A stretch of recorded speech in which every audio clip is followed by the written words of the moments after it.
It was an early flight to Arizona to meet up with Joe Sinkwitz. We discussed influencer marketing, dark patterns, negative SEO, and more. Joe gave me his take on Rankbrain, and we discussed how the future of SERP designs could be more gameable. Lastly, we touched on the Yandex hack, the FTC case against Google, and before taking a very roundabout path to get back to Austin due to weather, we chatted about getting in shape. And now, Joe Sinkwitz. Hello and welcome to the RSnake Show. Today I have with me Joe Sinkwitz. How are you? I'm doing wonderful. How are you doing? Good, man. Good to see you. You as well. It's been too long. I know. I've seen you since before the pandemic, I don't think. Oh my goodness. At least 2019, maybe 2018. It's been a little bit. Well, you're still looking fit. I know you've been cycles. You've been right. You've been working out a lot of powerlifting. Is that? So I do a couple different things now. Huh. So right now I'm doing a 6-day-a-week thing, but I do it a spread. So half the week, or actually every other day, it's a HIIT workout, but it's HIRT, so HIIT with resistance training. So it's very cardiovascular with weights. And then the other half is more conventional bodybuilding, actually.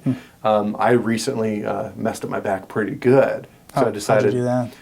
Powerlifting. So, I'm 45 now. And so it's sort of, you're no longer needing to do this.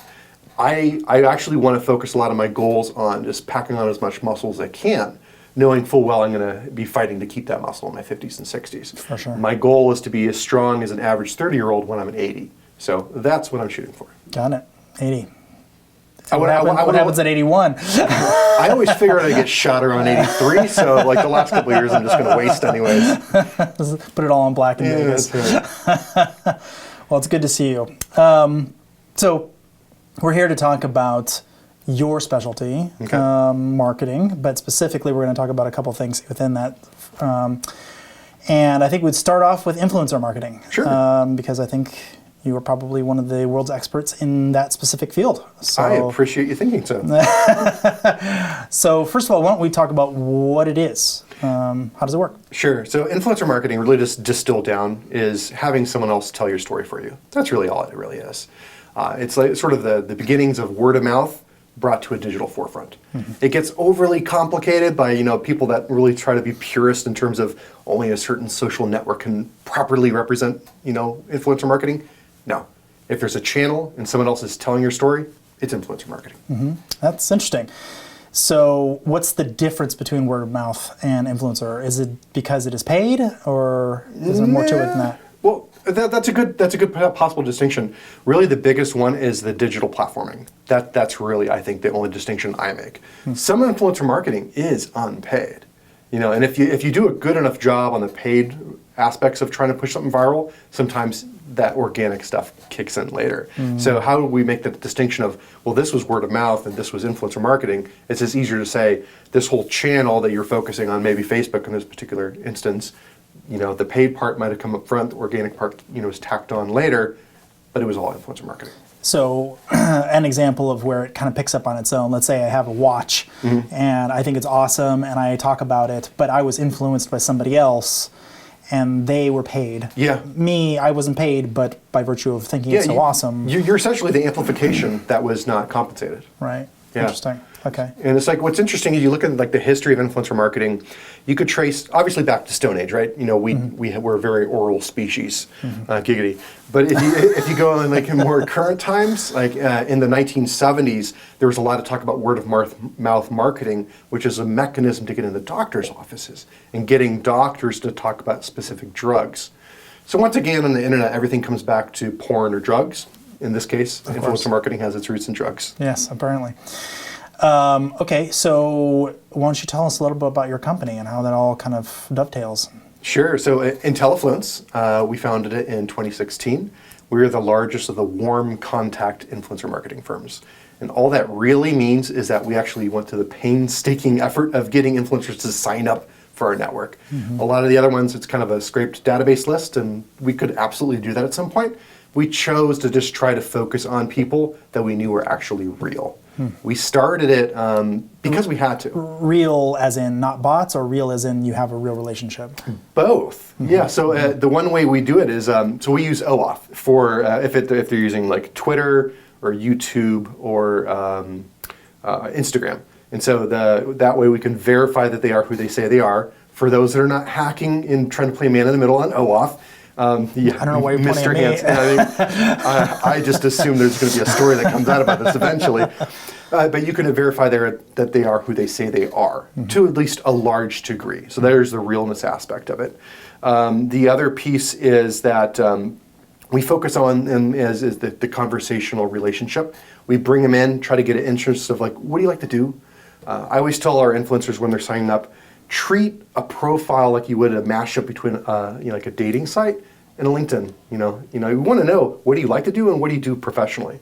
Most do not go through that sort of effort, but when they do, they get hired a lot more frequently because they appear more real to a brand that's looking for them. And what kind of brands do look for them? Like everyone. Yeah, give me an example of like a successful campaign. Or something. Ghostbed is a good one. They're in a lot of Costco's and they're nationwide bed in the box type company. And so initially, I think we did like blog post style stuff for them, and they saw the benefits of what we were doing, and it sort of just graduated up and up and up to the point where we started driving and creating a lot of their campaigns. Like, think of the setting is an early Sunday morning. You woke up and the lights coming through your windows in a Manhattan apartment. It's just light and airy. You're on your ghost bed. And so that sort of stylistic view of it got moved into a lot of Instagram work we did. And from a lot of these larger brands that we work with comes a ton of feature requests of, I wish you could do X, Y, Z. Well, that's great. We're a small company. We're just going to implement that. And then we keep them happy. I remember one of our friends was talking about doing something kind of similar, using entirely grassroots, no paid anything, on like Reddit and Dig and those types of platforms. Yeah, exactly. Trying to figure out ways to get people excited about a brand, despite the fact that brands are everyone's kind of allergic to brands on those platforms. But if it's an influencer talking about it, it's a little different. It's like, Jay-Z apparently loves this bed. Well, if it's good enough for Jay-Z, maybe I should check it out or whatever. Sure. And Reddit's actually one of our channels. It's very difficult. It's extremely difficult to break in. And some of those networks are absolutely allergic to brands. The best way to deal with those type of networks, where it's Reddit or maybe it's like a Facebook group, is you just get in bed with the moderator, essentially. You go directly to the moderators. I'd like to run this sort of thing. Can I work with you directly? Are there any special rules that are not listed in the Reddit guidelines on the sidebar? And from there, they will guide you into here's how to work within my little special community. When you do that, sometimes it's not even paid. They just love the fact that you acknowledge them as the gatekeeper, and then they get out of the basement, and then you give them the product. I remember, I think he was saying some other technique that I thought was kind of interesting. He's like, they are allergic to brands unless the brands are doing product research. So if you say, I'm not trying to sell you a bed, but do you like spring coils or air coils better? Like, do a poll. And people are like, who is this for? It's for Sealy or whatever? Oh, interesting. I prefer coils or whatever, right?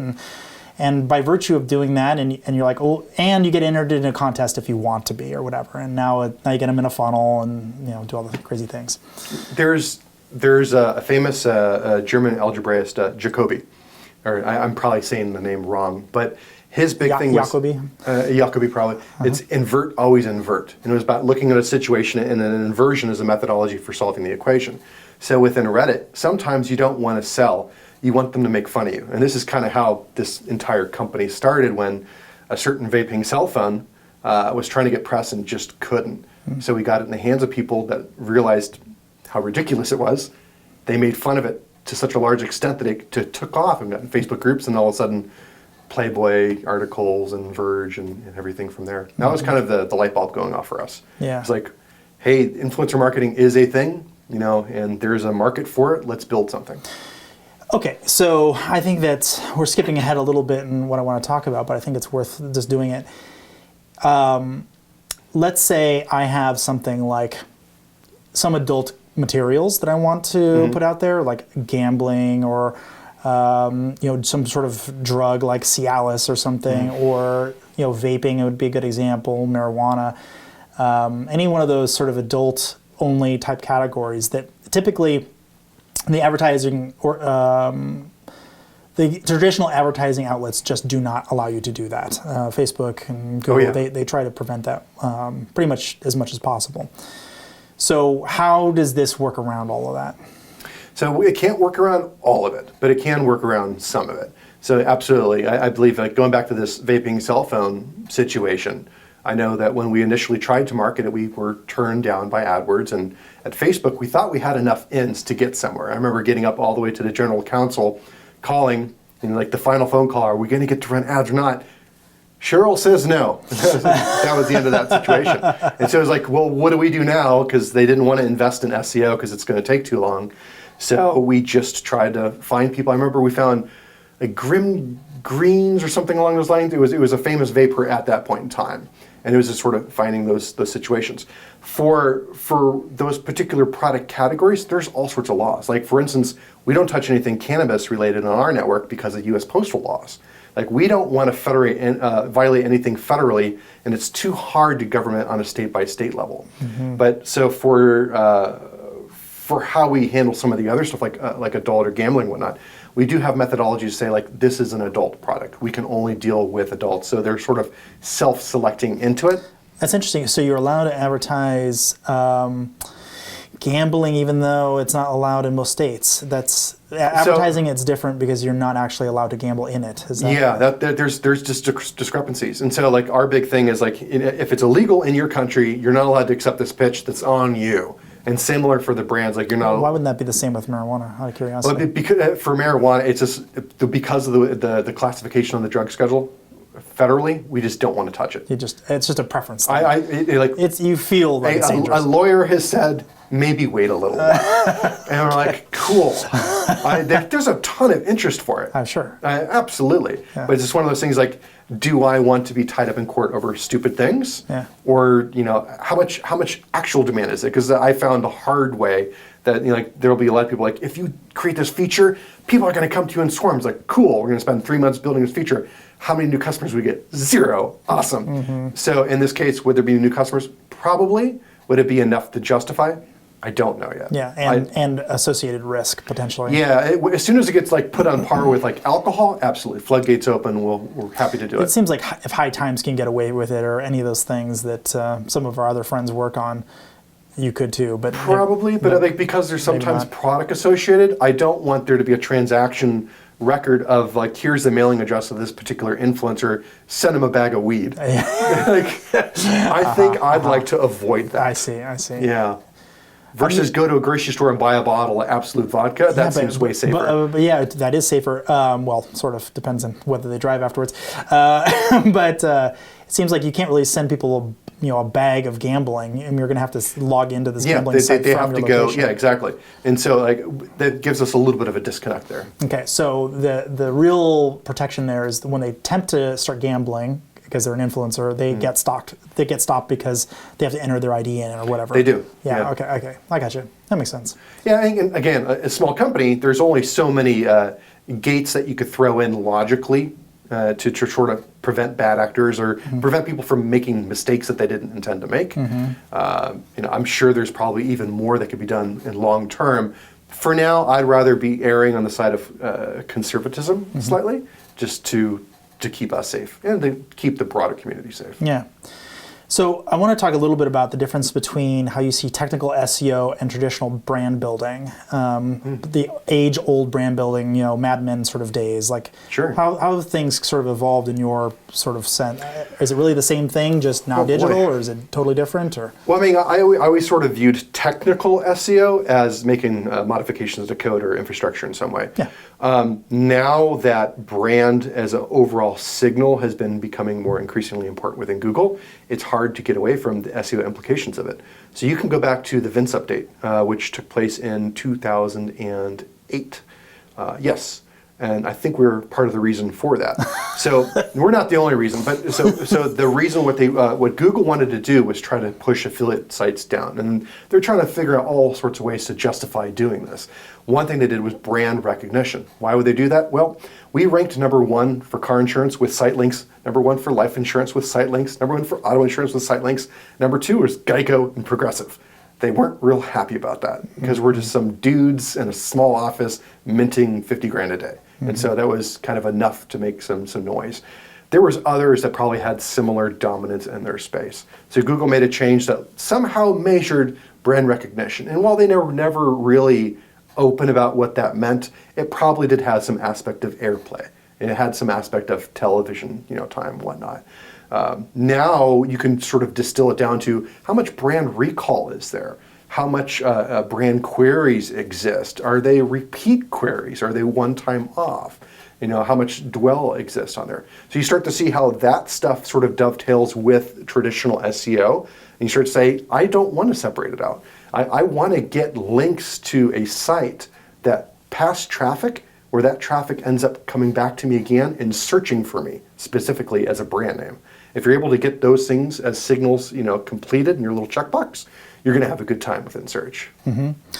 And so what about the brand itself? Has that evolved? I mean, I remember when I first started in digital, there was this big sort of like, should we allow people to put the ugliest banners on earth on a pay-per-click model? Just so it's like, if you click this, you're going to pay us $1,000. So like, don't click it.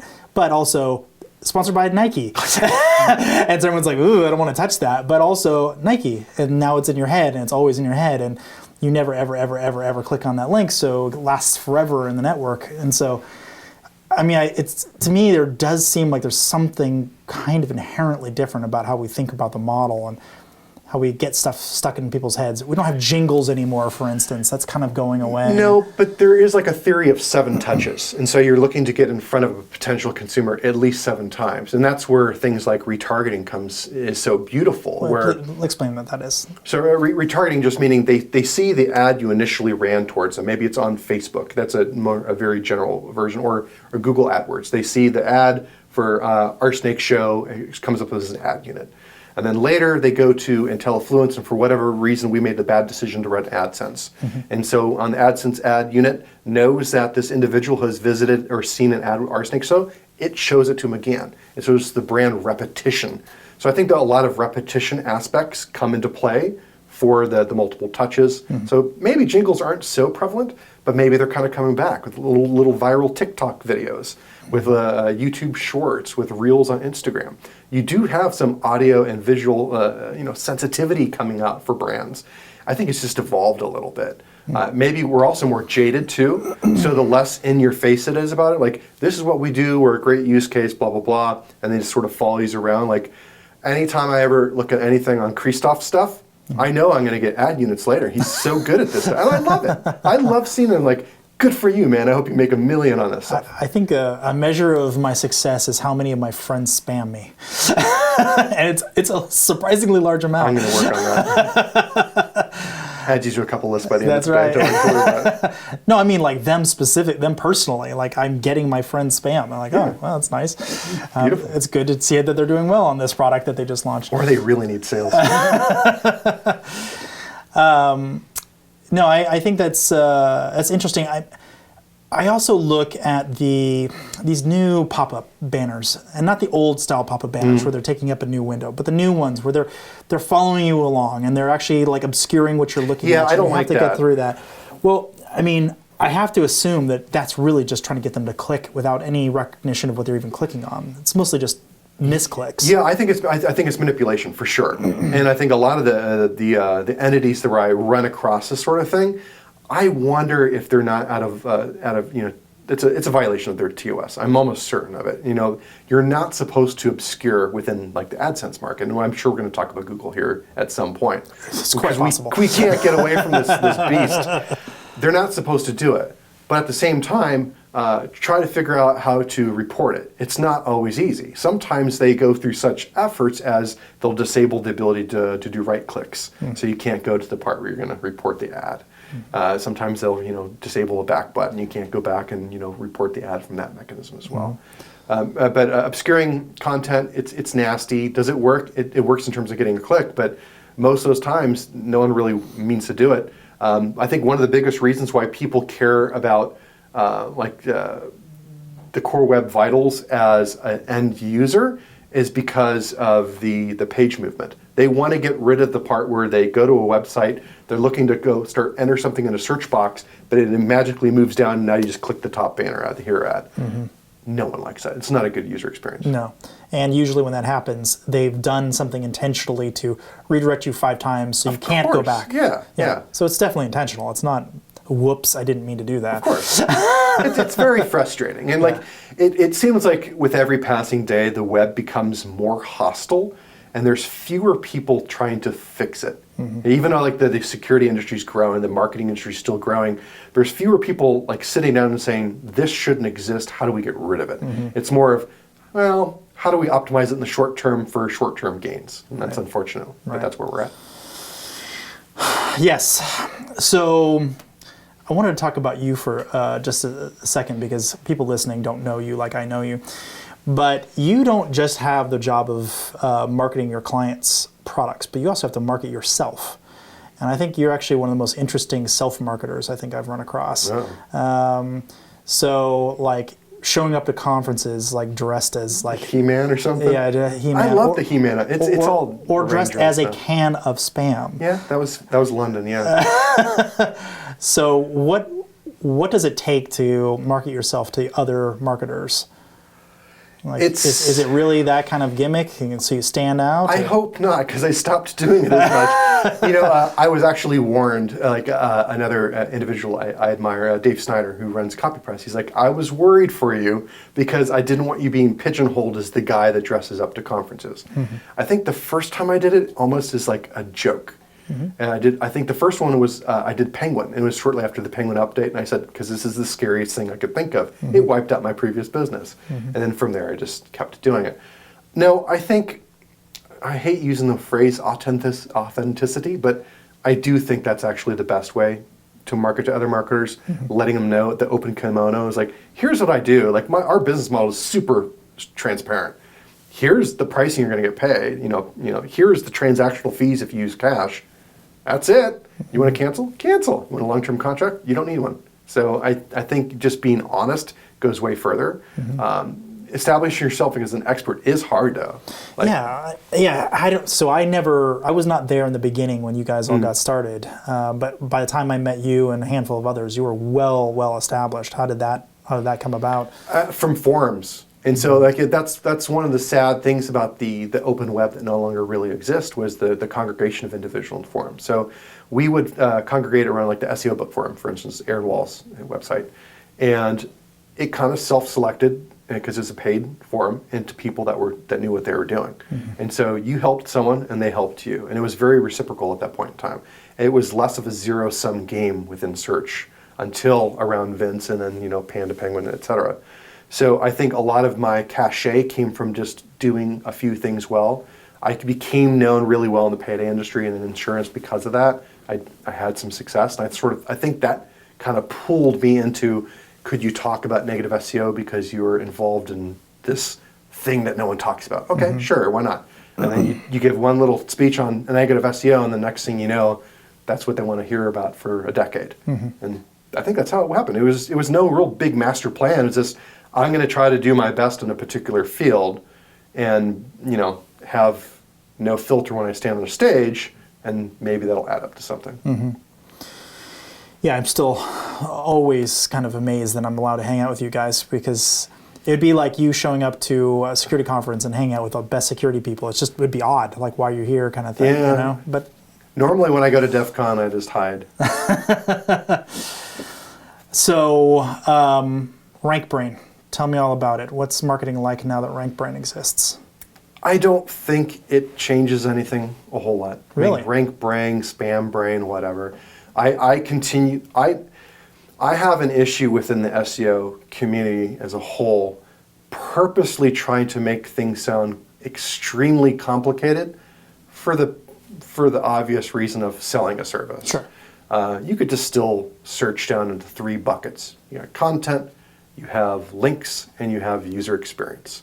If you are creating a good enough content, meaning that it's actually satisfying a particular query to a very high degree, you're getting really good links from relevant sites for enough mixture of phrases. There's nuance to everything, of course, to that piece of content. And those people that are sticking around and they're searching for it later and their experience is good, you'll end up going 90% of the way. If you have a fast site, that's helping the user experience. You have really in-depth content, you're probably helping the user experience. I don't think it matters a whole lot getting sucked into the EAT and whatever acronym comes out next week for Google, because it keeps coming back to the same 3 signals. Like, they don't talk about links a whole lot. The links still drive so much value within search. So that's why I'm slightly jaded, like, oh, how's Rankbrain going to change everything? Okay, well, consider it machine learning, right? Well, that just means that there's going to have continual input, right? All right, so let's just manipulate some of the input. It's like maybe you're going and purchasing a couple 100,000 queries within a geographic location that you're interested in to perform a wide range of phrases that happen to relate to your site, and they end up on your site. And the individuals don't know why they're doing it. They think they're doing it to figure out what's the favorite color on the site. They ended up satisfying a Rankbrain, as it pertains to finding a site within on a query and going through it and sticking around for a while. And it satisfies you because you just gamed Google. It satisfies them because they probably just got paid a couple pennies to go and do a click. I think nothing's new. Interesting. So I've like Spambrain, nothing's new. Okay, I'm not going to disagree with you, but I have heard kind of conflicting views on this. And maybe not conflicting like the methodology that you'd employ would be different. I think maybe you're exactly right. But conceptually, once upon a time, it did make sense. You could actually follow lump. You knew exactly what to do to manipulate traffic.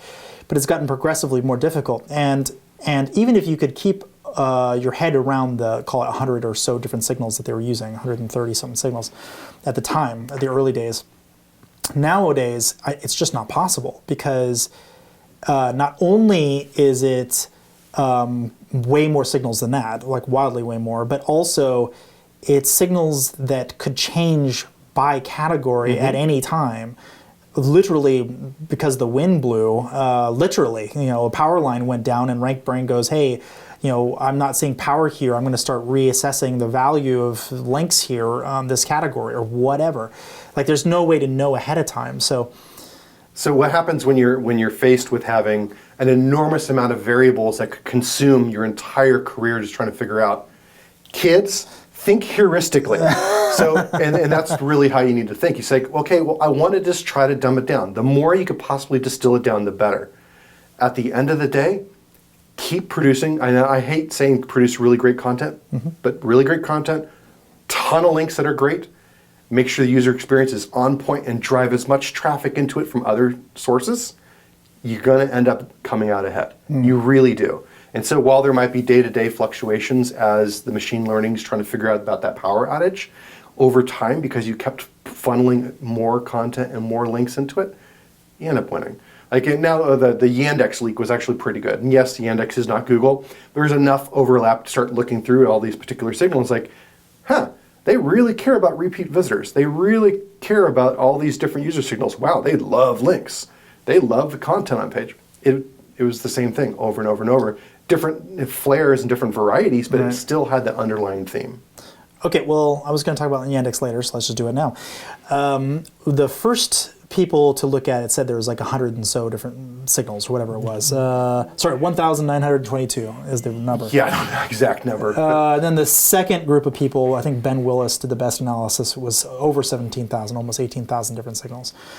And all it takes is a roll of the dice somewhere to basically, make that infinitely large, next to infinitely large, like, many orders of magnitude larger than that. And that's the problem with Rankbrain, is that it makes that 18,000, call it, different signals into billions or trillions of different signals if you combine them in interesting ways or whatever. So what did you learn? What did you learn from the Yandex leak? I learned that it was kind of a confirmation of what we sort of already felt. Is like, yes, search is a very complex product. There's no getting around that. But at the end of the day, there are some very simplistic ways to approach so you don't get sucked into the arcane terminology that drives the industry. Just go out and build a ton of links to a lot of good content. So but don't you have to worry about the quality of those links? Yeah, absolutely. Okay. But that's why I'm like, it matters a lot. It's like, so a lot of the outreach teams that are going, like, obviously you're not going to just go and like buy a bunch of spammy X rumor stuff. Like that's not going to have the same impact it once did. And there are still people having success with that. That did not entirely go away as much as Google pretends that it did. But at the same time, if you're approaching something in the podcast space, and you go and you get a lot of links from a lot of different podcasts, like also check out this show, you're going to have some benefit of it, because not only are they coming to your show from the actual link itself, they're probably interested in sticking around and consuming, doing subscribes. So like you could think about all the signals that drive on the Google organic. How is it going to play into YouTube? Now you're maybe manipulating the view counts and the comment counts, the likes and the scribes, the notification subscribes. So all those particular signals that indicate a quality channel, starting with links, if you're able to somehow tie that together and keep pushing in that particular funnel, you still end up winning. Mm-hmm. And how would you define it seems to me there's like gradients of spammy links. Of course. So like what would be like the couple of different categories other than like completely obviously spam? Yeah. And like what are the sort of the ways you end up with links that are kind of questionable that Google might say no about? I mean, they could change their mind at any point in time. And, Sure. and that's the reality of the situation. There was a period of time where everything payday was just fine until it wasn't. So that's the giant grain of salt that sits upon the table. Right. I think that if you look at the different quality metrics, like for instance, we consume link research tools, Moz, Majestic, and SEMrush. Some of the things that we like to look at are like trust flow ratios, to say like how much power does it push, but how trusted is it? I think that's a decent factor today to look at it mathematically, but ultimately I'm okay getting a link from a blog post that wrote about their actual experience using the product or service. Mm-hmm. Like, is it a real review? If it is, I'm probably going to accept it, knowing full well that it may not have the exact quality that I'm looking for, but it looks a little weird to have all extremely high quality anyways. Their natural course of evolution on a domain name, you're going to have a wide variety of stuff. Like if I go and look at IntelliFluent stuff today, I'm sure I have a bunch of new scrapers that are linking to us today that'll be gone tomorrow, or some weird reverse proxy attempts that failed, and hopefully they pass a little value in the process. So like, I know that stuff's always going to be out there. I try not to bucket too much in terms of bad link, good link. It's really like, this was a really low effort attempt to create a review. They ain't gonna fly. Mm-hmm. Or like, hey, they wanted to create a review for an influencer site, and it came in right after a gambling site and right before a Cialis site. Probably not a good sort of neighborhood. So there's a little bit of a gut feel to that. You could probably categorize as a whole, what is the site about? And you can to some degree. Mm-hmm. Is it a little bit hoard out in the sense of like just being too categorically broad? The more niche you go, the better, but it's not always possible. And therefore, I like to hear about the perspective of the writer as it pertains to the link that they're linking to. Gotcha. So that's why you're saying, like, what do you do and what are you interested in? Mm-hmm. Huh. Okay. So what about things like advertorials? That's the dirty secret of the... Yeah, and they rank, and they can do well. So please explain what it is for everybody. Advertorial is really just an article that is sponsored. That's really all it is. Sometimes they're disclosed, sometimes they are not. And that's the part I think most people don't know about. Yeah, and I think it's probably easier to sleep at night if you view the entirety of the web as being sponsored, and being delightfully surprised when it happens not to be. Mm-hmm. So if you approach with open eyes, like someone paid for this somehow, some way, even if it's organic, somehow this was paid for. Then I start looking like, what's the quality of the advertorial? Is it extremely educational? Are they actually passing a ton of value for the user reading it? If so, cool, great. I'm happy that you're having that particular success. I don't really get caught up in like follow, no follow. I don't worry about that too much. I mean, obviously you know what those things are. You're very technical. Yes, but at the same time, like I feel it's natural to have a mix of both anyways. So like if I'm approaching a situation and it ends up being a paid situation, like, well, I got to have it marked as rel sponsored. Like, okay, I'm looking like, am I going to get traffic from this? If I'm going to get traffic, cool, great. Is it going to benefit the user going from your site to my site, and are they going to have a good conclusion whether it's signing up as an influencer or a brand? Do you know if they completely disavow sponsored links? They say that it's kind of like no-follow treatment. Interesting. And I think some no-follows pass juice, and I know that for sure some no-follows that are specifically coded into pass juice, like Wikipedia. When Wikipedia went no-follow, do you think they stopped trusting Wikipedia resources? No. I had to have an entire project on the ORM side devoted to going through and demarking a couple sites that were having 1 million references in Wikipedia just to knock them down a couple pegs. And they had no other links. It was just Wikipedia stuff. And getting those removed, those rankings disappeared. So interesting. No follow, sponsored, passes juice. That's very frustrating. If you're saying I do not want to pass juice and Google's like I'm going to do it anyway. Absolutely, they're going to always do what they're going to do, right? And so but how do you stop that? I mean, I don't think you do as an individual. I think you just recognize like I don't care what they say publicly. What I care about is what works. Yeah. And so if I'm approaching it as an honest businessman, which is surprisingly rare, they say like, look, I want to buy a blog post from you, and I know you could really write a great, piece on this pen test piece of software we're trying to push out. You're going to probably rip the pen test software apart, but you're probably going to say some good things. There's still going to be a link to the thing. Good or bad review, sponsored, not sponsored, no followed. It was a valuable review, and it was a valuable link to have because of it. Yeah. And so I leave it at that. I wash my hands without making too much of a clapping sound for the mic, and that's really the end of it. It's funny because I have definitely written reviews of companies that have submarined the entire company. So there's definitely a that part, huh? So the reputational. It's a reputational issue. Yeah, I basically said this product doesn't work, and here's specifically why. In fact, it's worse than not using it at all. Well, that's bad. That is a really bad review, and I actually outranked them for their own company. That happens a lot. Yeah. And so that's in the early days of ORM. That was some of our earliest stuff. We're like, hey, we had some bad reviews, and we just keep, what should we do? Like, have you tried reaching out to the person making it right? Why? Because that'd be the cheapest thing for you to do. And if that fails, then call me back and we'll talk. So before we go too much further, ORM, please explain what that is. So online reputational management, okay. And that can cover everything from search to social or anywhere someone might be looking for an entity or person. So in the case where I was going to talk about ORM anyway, so let's do it. I know it's an area of specialty for you. Who needs ORM? When does that happen that they need it?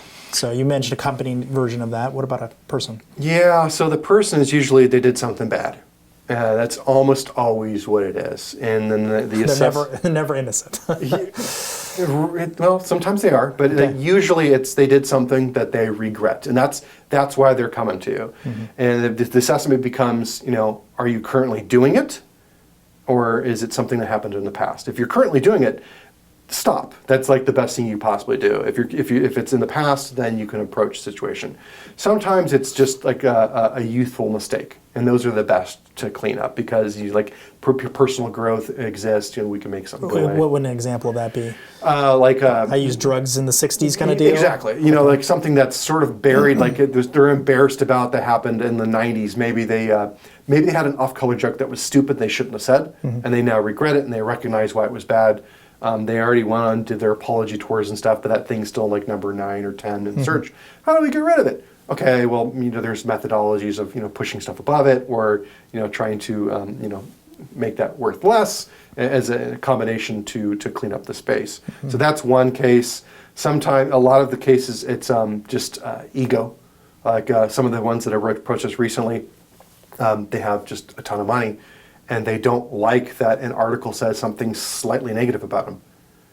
Okay, like those are great from our perspective technically because it's not that hard to address. It's a lot easier to push something down where they want to bury an article about how they bought a $50 million house because they don't want to be known as being ostentatious versus a sex scandal because everyone wants to click on a sex scandal. Back to Rankbrain, that stuff keeps driving that engine.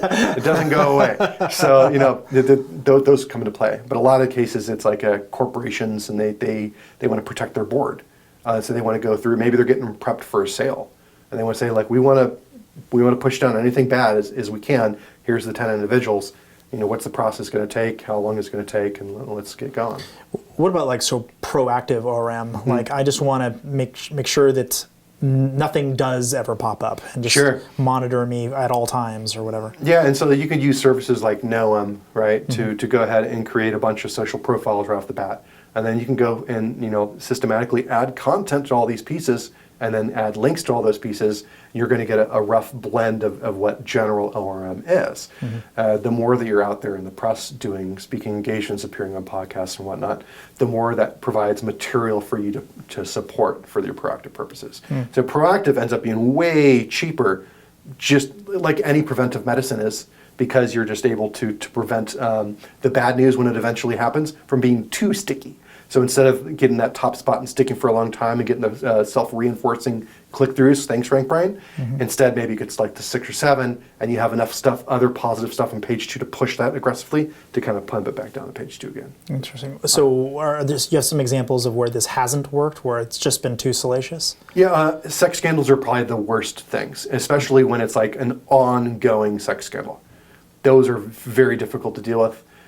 There's some stuff that we just say flat out no. Like I remember actually you and I believe we talked about a particular individual, and initially it sounded like it was just a normal run-of-the-mill sex scandal, but the more we dug into it, it's like, this is bad, there's abuse, there's more things might be still going on, or like, we have no interest in being part of that. Yeah. It's like, and that's not just for search reasons, it's also for ethical reasons, but those sorts of stories will stick around for a very long time. So they're hard to get moved out. And so it seems like you could also create those types of scandals as well, right? Yes, negative SEO. Negative SEO. Yeah.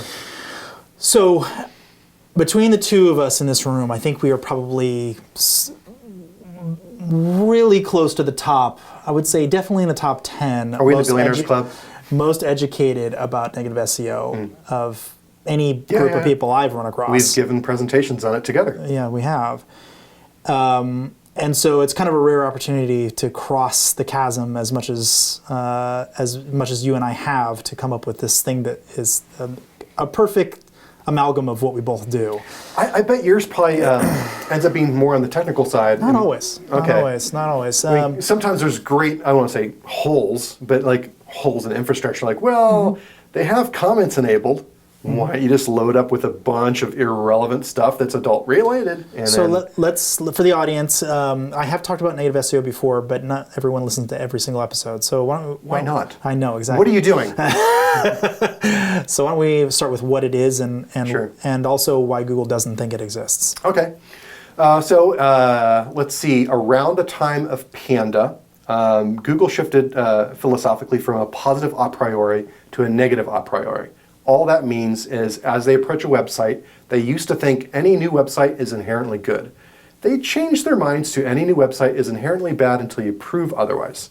At that point in time, negative SEO had a greater ROI and chance of success than positive SEO. Which is? All that means, negative SEO is to lower the rank of an asset rather than to increase it. Simple as that. That might be the easiest way to probably explain it. And so what activities that might get you in trouble on positive SEO, those are the things that you might over-index as a usage points on negative SEO. And there's a fine line in some cases. I wrote a big thing on why negative SEO is not hacking. Wait. So just to back it up just slightly. So I can't necessarily get myself up for whatever reason. Maybe it's too expensive, maybe it's too difficult, whatever. But maybe I can get everyone above me to go down. Okay, potentially, yes. That would be a potential use case for negative SEO, yes. Yeah. Okay, go ahead. Why isn't it hacking? Well, so I kind of differentiate. Like negative SEO is legal. That's what I want to get into. It's like well, it can be legal. Okay, like just like not all rectangles are squares situation. The philosophical arguments out there are sometimes a little funny, and it's usually driven by pure white hats that believe anything negative SEO is somehow a cyber crime. It's like, well, no. If someone goes and devalues the weight of a link pointing into a site, how is that hacking? Well, how did they devalue the link to that site? Maybe they turned it in somehow. Maybe they got it added to a whole bunch of disavow files. Maybe they pointed a bunch of junky links at it. Is pointing bad links to a site hacking. I'd argue that it's not. But for whatever reason, there's a little bit. Some people will make that argument. Oh, that's evil. I'm like, okay, why? Why does Google not just ignore it? They claim to be able to ignore all bad links. They are now on stage this week at PubCon saying that people overuse disavow files and they do it incorrectly. Why did you then therefore create a process to create disavow files if they were going to be used incorrectly in torpedo sites? So I think that Google has the ability to ignore some links, not all links. They have the ability to recognize some obvious attacks, not all attacks. And some, there's just no way they're going to figure out, because in some cases you're doing social manipulation to get the target site to do something out of their best interest. Mm-hmm.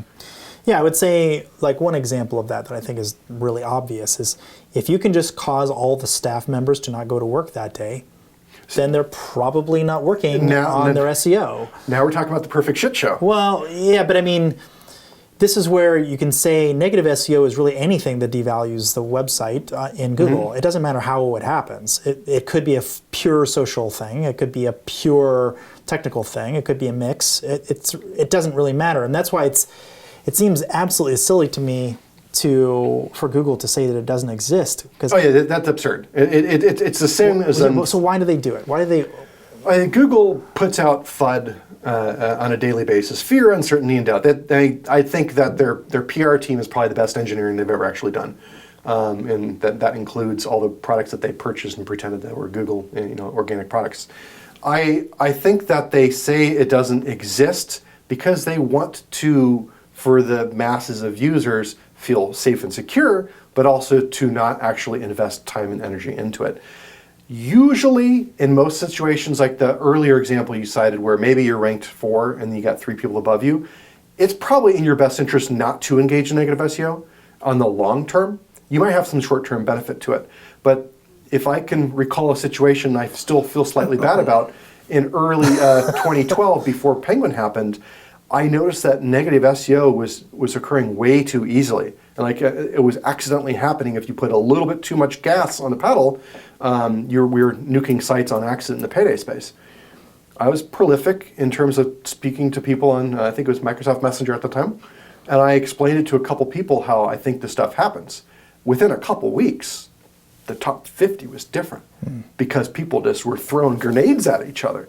So if you fire a gun at someone, they might fire back. And that's one of those situations for negative SEO. Should you use it? Probably not. Maybe consider it like a mutually assured destruction. You have to be prepared that people respond in the way they respond. But it seems like you could really make it very targeted. I need to take out the top 3 for just this week because we're doing this big product launch. I need to appear at the top when this whole thing happens. If that's the case and you're doing something very, very temporal, you're probably better off just doing a temporary Rankbrain manipulation.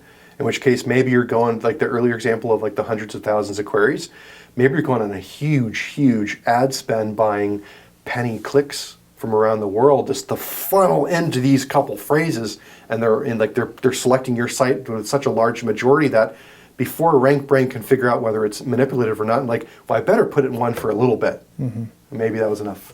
Maybe that's enough. And so I think that's probably a better use of budget than saying, I'm going to try to, nuke number 1 and 2. Maybe. And I guess it depends on the websites too. You might look at it it's a default WordPress install and they have queries indexed. Mm-hmm. Well, there's a lot of Viagra porn. Sorry about that. It probably already has it at that point, yeah. But. Yeah, probably. So walk me through it. Why would I ever use negative SEO then? It seems like positive SEO is the better path. And I've heard that from other SEOs, so I'd be curious. I just think really at the end of the day, most situations where you might be able to employ negative SEO, you might be able to employ positive SEO for less money long term. It's a tool in the toolbox. Where I think it comes in the most play is usually ORM, where you're dealing with a situation where that particular result needs to go, and you're having difficulties getting above it with all these other assets. Mm-hmm. Then you're thinking can we slow it down?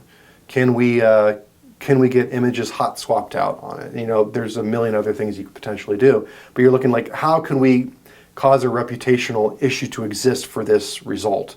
And that's when the negative SEO is coming into play. And why would you do it? Because the client really needs this to not be there. Okay, let's talk about the perfect shit show. Okay, and it's evolved so much. So, it has, but just for the audience. So I don't even know what year this kind of even became about. I want to say it's like 7 years ago, something like that. Yeah, so maybe let's call it like 2013. It was probably somewhere around there. Something like that. The idea that was kind of kicking around in my head was, what are the series of activities that you can kind of string together that could put like a medium-sized business out of business, just straight up.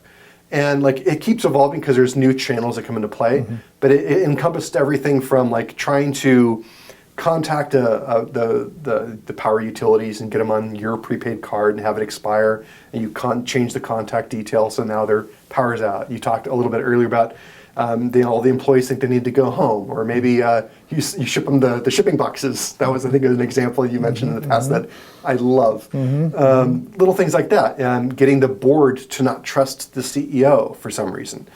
Signing up the CEO and his spouse to the same dating site and then matching them up together. There's so many things. And now before I got into influencer marketing, I had this concept. Now look, with social and how easy it is for people to get canceled, it gets way worse. Now you're in an age of AI video and AI pictures, like showing someone in a compromised position that didn't exist. But 50,000 people all say they saw it.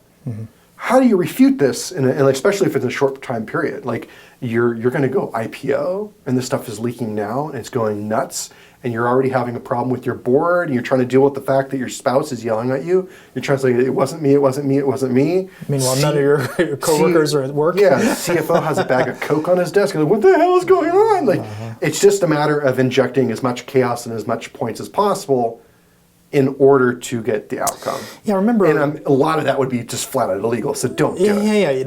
Yeah, absolutely.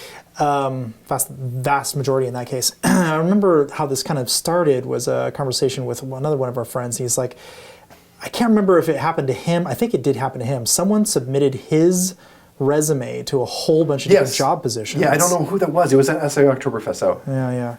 And he didn't realize what was happening at first because he's just getting HR called him in. Yeah. That's right. So HR called him in, and all these people were calling him all day. He couldn't do SEO. He was like completely screwed. I'm stuck in calling back all these people about all these jobs, and HR thinks I'm quitting because I'm interviewing all day, and it just occurred to me when I was hearing that story, I'm like, there's a million ways to do this. A million ways to distract somebody. And in the age of LinkedIn, where it's nicely structured hierarchy of who are the key employees that we'd have to target. How would you target it? Maybe you actually get them better jobs. I mean, that'd be like the nicest way to do it. Like, congratulations, you have a 2x your salary. And by the way, that guy no longer can create your key technology. I think militaries probably do this to some degree. Oh, I'm sure. And well, at minimum, they do it for recon. They ask, "What are you working on? What do you do all day? What technologies do you work on?" State actors approaching this is going to be a threat at some point. So we're going to get these guys better opportunities elsewhere to delay the nuclear program by 6 months or something. So this actually does happen. One of the companies that I help out actually has used that exact technique. They look for people writing papers in a very specific demographic, and they go and hire them away immediately before they start doing the research that they are about to do. It's not just search engines. I like it. So let's say there's a whole bunch of technical things we can do. Those are all the kind of non-technical things. Actually, another one just off the top of my head that I thought was kind of funny is, it turns out there's only 2 pieces of paper you need to file to remove a company in Texas. So he just filed them on their behalf, and now they don't have a company anymore. Are you talking about the funeral director stuff? No, all you have to do is you basically tell the Secretary of State that we're dissolving the company and sign it. They don't verify it against anything, and so because Texas was the other state where you're able to become a funeral director with very minimal paperwork, and then create a fake individual that's the same name as an individual that might own the domain name, and then declare them as dead, turn in the death certificate to like GoDaddy, and GoDaddy will just accept it. And then this is now the next of kin domain transfer. So There's a bunch of versions of this. Yeah, a bunch. I bet. Especially if you transfer it away from GoDaddy, so they Please can't don't get steal it my back. shit. Yeah, there's a lot of different versions of this, and there's a lot of technical versions as well. Basically denial of service would be a good example. If Google can't reach your site and they think that people are bouncing, why would they keep sending traffic at it? Yeah, you could do like a header injections even with like a 503 comeback of 1 year. Okay, they're going to wait a year. They're going to wait a year to come back. So there's a whole bunch of different versions of that, and then of course your massive link. That worked network. better in the past than now, but actually, yes. I think it still does work. You can slam them to a degree, and I think what's funny is like the way that they'll sort of treat links is they're not always trusting them initially anyway, so it kind of factors over time. So if those bad links exist for a longer period of time and no action is taken to try to fix them, then it has a more negative outlook. But initially, it'd be like, whatever. I keep thinking dwell time is another one of those things you could really mess with as well. So that 1 cent per click, Pop out. super spammy, just have them immediately bounce and go to the next link and then stay there. So all of a sudden Google's like, whoa, this is a really awful site. Everyone hates it. Yeah, and so like an easy way to do that is adult ad networks. You can get the remnant inventory, and so you create an adult ad, and then you just have the recipient page be the recipient. They'll bounce out real fast. So I literally can think of 100 other ways to do this, and I'm sure you can as well. Just sit around. Email is actually a really problematic one, and one that came up recently that I'm disappointed in the hosting provider, where a spammy like link exchange email went out, and it had multiple recipients. Someone flagged it somehow and then pulled the headers and then sent it out to the host. The host banned any of the domains that were in the recipient list. Sorry, I made a sound with my head, but it's just nutty. Yeah. And so the bar was that low for a domain to be temporarily suspended. They got back on, and then they immediately moved off that damn host. Right. But that was enough. Yeah. It was like, oh wow, this wasn't even on purpose. Right. Yeah, I've seen similar things happen on accident as well, where someone will accidentally send it to all instead of like Al or something, and all of a sudden there's this massive amount of people emailing back and forth like, hey, please get me off this distribution list. Hey, no, really, if you keep replying all, it'll keep going out. And the next one's like, you're doing that exact same thing, and it just keeps happening over and over again. But if you get a couple of companies that are actually working together to do that to each other, eventually the system administrators have to block the connection between the two companies. Now they can't. Contact each other. That's problematic. And there's a bunch of different versions of the disaster recovery where basically companies just don't even know that they're out of business. They're just sitting, everyone's happy sitting at their desk doing their stuff, but their site's offline. Kind of like Rackspace. Yeah. Rackspace. So what's a company to do? I mean, how do you avoid that horrible mess? You can't avoid all of it. And so like each step, it's basically know your people, have relationships wherever you can possibly have relationships. And relationships comes down to a big piece of it. It's like, do you know your billing provider? Do you know who it is? Like those little things, like if you're in a very intractable situation, being able to call someone, say, I think I'm under attack, might buy you enough time to get out of the situation. In a lot of cases, like keeping up to date with security, I mean, it can get you so far, but it doesn't fix anything, everything rather. Like I know that I'm attacked various times. I know for a period of time you were attacked constantly. Like I have been signed up for so many escort service things. It's a little frustrating because like you can't just unsubscribe from these things, and so I'll get emails like there's no unsubscribe, like cuddle party. I'm like, what is a cuddle party? And like, do I really want to know about this thing? Yes, you do. No, like, it got like when it was actually ramping up, and I was getting texts as well. I'm like, oh, they have my cell phone. I told my wife, I'm like, honey, something's going on. I got added to something. I'm not sure what it is yet, but I'm trying my best here. It's happening. Yeah, just you be open and honest. That's where transparency comes into play, and let your relationships know you think you're under attack.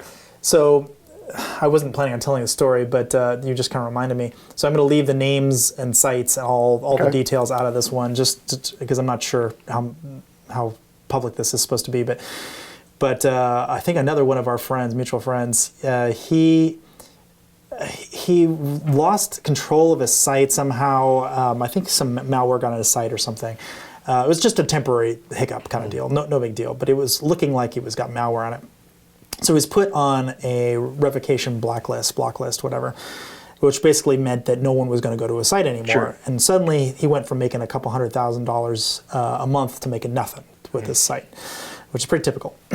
So he wanted to get off this list. So he was trying to get in touch with the company, and they're like, yeah, we will review it whenever we get around to reviewing it kind of deal. He's like, no, I'm losing hundreds of thousands of dollars a month. I need this. Like, every day that goes by is a lot of money. And so he and his buddies, since they weren't making any money, they had nothing else to do. They found out everybody who worked at this company that does this revocation list. They found every single person that they knew on every social network that they knew. And this is a very, very, very adult keyword. And they're like, hi, message like, hi, I'm so-and-so from this extremely adult word, .com or whatever. And I'm trying to get in touch with the CEO of this company. And I'm unable to. Would you please forward this message to him that we need our site reviewed again? And so they mailed everybody or messaged them everybody, like his college roommates, his old professor, his mom, like everybody.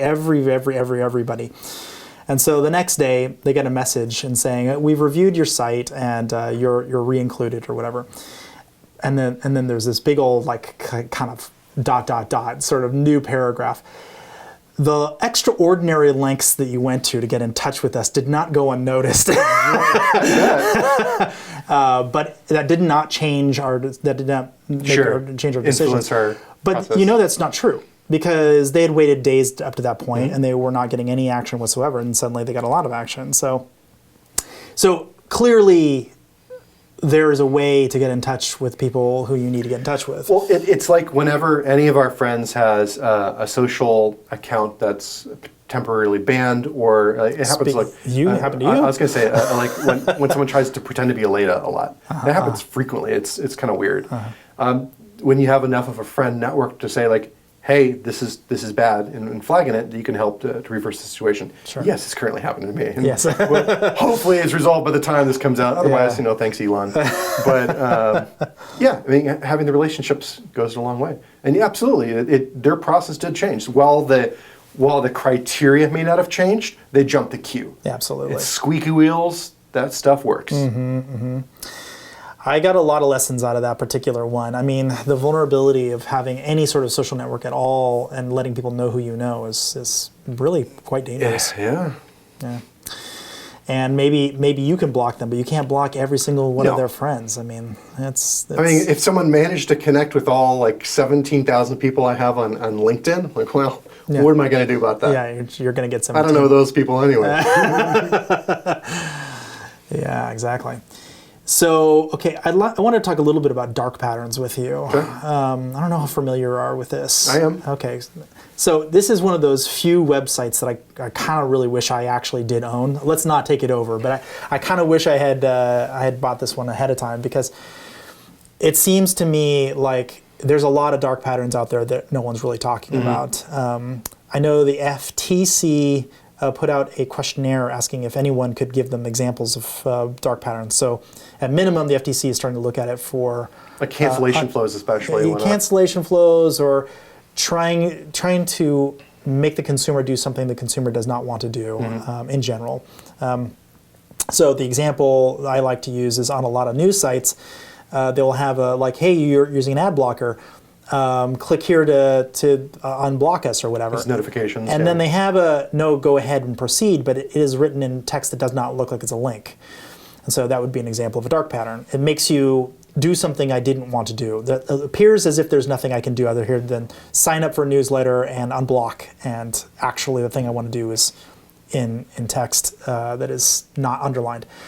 The other example was, I think it was one of the free credit report companies. I'm not sure which one, maybe .com. I'm not gonna say for sure, because I'm not for sure which one it was. But they had a bar at the very, very top that basically said, you do not need to use this site. You can get your credit score for free. creditreport.com, you can maybe that. Maybe that's where you should go. Yeah. Yeah. But it's basically like, you don't have to use this site. You can just get this information for free. There's no reason to do this, basically. But the color of text that they used and the styling that they used made it look like it was part of the Chrome of the page. And for those who don't know what Chrome is, it's everything that isn't the inside of the browser. It's all the outside. Doesn't matter which browser you're using, by the way, Firefox or Internet Explorer. It's all the Chrome. That's why it's called Chrome. Just Google. Gotta love them. No, you don't. But that little thing up there, it looks like it's part of the background, part of the web browser and not part of the web page. Or if you really try to concentrate on it, what it looks like is it's sort of the kind of error message like a lot of websites have when they have like database connection errors. It's like ODBC error, blah, blah, blah, blah, blah. It looks like something you're not supposed to look at, and it doesn't impact your usage of the web page at all, so your eye just cannot see it. Your eye just goes right over to the main meat of the page. And so I just wondered, from your perspective, like, are you seeing this in your side of the fence? Are you using it? Oh, I'm definitely not using it. Like, I actually pride myself on making a product that's stupidly simple to leave and join. And I'm able to sleep at night with that. I know I'm leaving a ton of money on the table, but I'm okay with that. Actually, we're seeing it a lot. The CFPB is currently working with What's that? Oh my gosh, I'm going to flub on the name of it. It's the Financial Protection Bureau, Consumer Financial Protection Bureau. So that agency is working with the FTC on this. And one of the main things that they're looking at is I guess they're calling it like fraudulent upsells, where you're signing up for a service, but you're also getting tacked on. So I think they're going to kind of probably roll this into the whole junk fee attack that's currently going on, which good. But I think it's along the lines of there was a particular upsell that happened a lot back in the day where you do acai berry, ketone diet weight loss thing, and they're upselling automatic recur billing for a colon cleanse sort of thing. So they're attacking on things that were difficult to get rid of. And so they actually went after affiliate networks initially on the FTC a long, long time ago. They're kind of looking at it again on financial industries because some of them are being too shady. Where like you're getting this loan product, but you're also opting into monthly credit report monitoring that you didn't need, but it was part of an unselected checkbox that you had to select to get rid of, but it wasn't clear that you did. That's a dark pattern that I would very much like to have go away. Yeah, I've seen something similar. It was a airline, if memory serves, and the insurance was extremely difficult to understand that you are supposed to uncheck something to get rid of it. It was like auto selected, and it was selected in such a way that it made it look like it was like visually difficult to tell what was happening on the page. Like a major carrier? Or? It was a smaller carrier, but I think that was specifically called out on the Darkpatterns website. Okay. I just wish, I actually talked to the guy who ran it, I just wish he'd update it with more examples, because this is the kind of thing that people really need to know. And because you're out there shopping for whatever, something, weight loss, whatever, and all of a sudden you signed up for a magazine. Like, well, how did that happen? You know what my favorite one was, because it was probably like the most innocuous, was the fake hair. It was the mobile ad, and they digitally will put like a fake hair that looks like it came off the top of your head. And so you swipe to get it off, and you're engaging with the ad. Like, that's really smart. And it's like less bad, but it's like, oh man. Yeah. That goes back to the whole obscured content misclick stuff. Right. But that works. Yeah, the other one that's very common is it looks like a video, but it's not. It's got those suck. Play. Yeah. Yeah, that's very, very common as well. So you think it's going to go away? You think the FTC is going to come down on it? They might, but I think a lot of cases like FTC, CFPB, and all those alphabets, they'll make a couple examples of some people, but I don't think as a whole it'll go away. It might just make a couple prominent ones go away, and to act as enough of a deterrent to slow down some of the other stuff. Yeah. Okay. Good.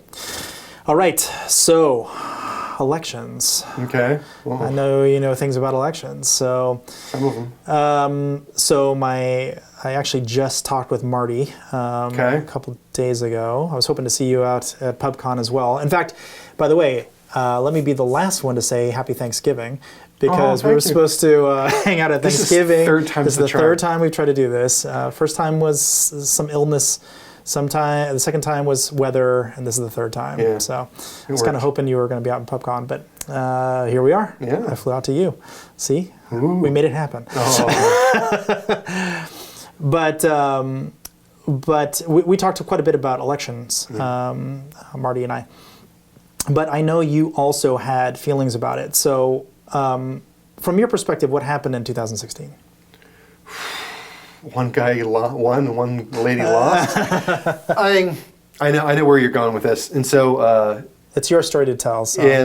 In the summer of 2016, before the election, Terry Godier and I were trying to figure out what are we going to talk about at Ungagged, and so we talked about let's talk about dark influence, and we talk about different methodologies of influencing people to take actions they may not want to. So kind of like the dark patterns, but from a social manipulation point of view.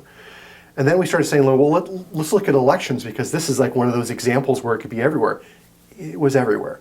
And so we figured out through we look at like an n-gram analysis and Reddit posts where we could see where, I don't want to get in trouble, one campaign was astroturfing on a primary opponent in order to paint a narrative well before a potential accusation came out that looked like it was spur of the moment.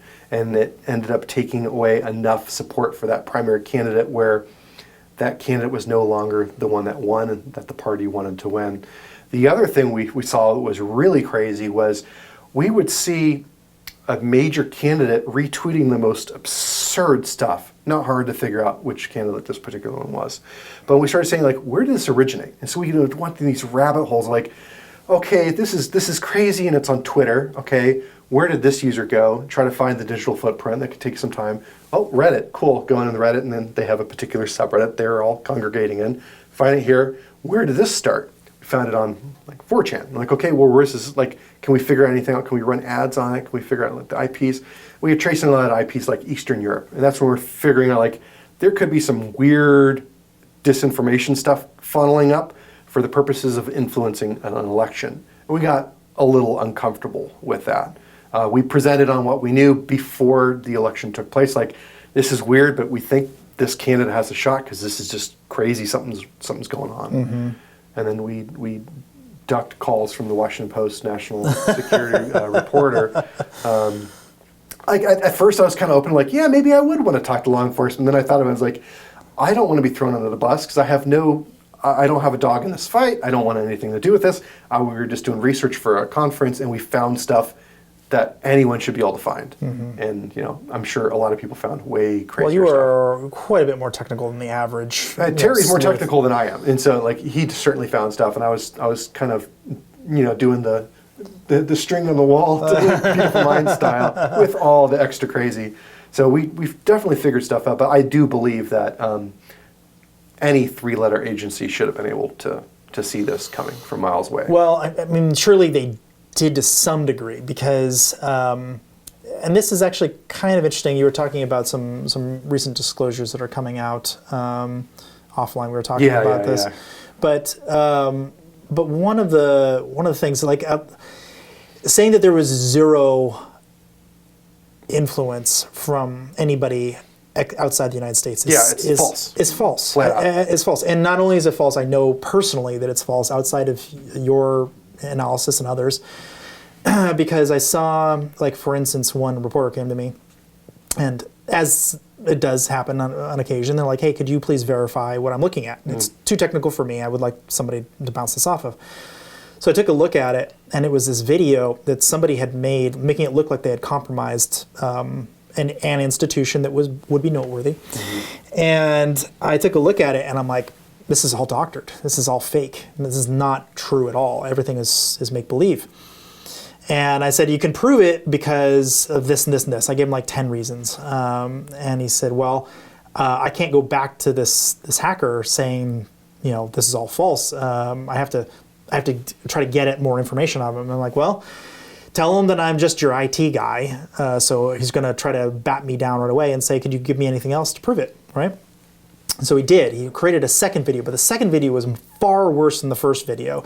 And so it made all kinds of other errors and things that were like just quite obviously not true. And files that didn't have any length in them because they were just running out of time. So they just made a bunch of files. Look, I got all this data, but there's no data. Looked busy. Yeah, looked like it was something, but wasn't. I'm like, yeah, it's all bullshit. And here's the 10 more reasons outside of the original reasons that it's not true. And then he forwarded me an email that he received that was to him and about 20 other journalists, plus all these people in government, like all very high-ranking officials all over the government, trying to say, like, this is happening, we've done this, blah, blah, blah. I'm like, what upside could there possibly be to meddle with this other than just to dissuade people from looking in the correct direction? This is just another red herring to push people into doing investigations that aren't going to lead anywhere. And this definitely came from Russian IP addresses. This is for sure coming from overseas.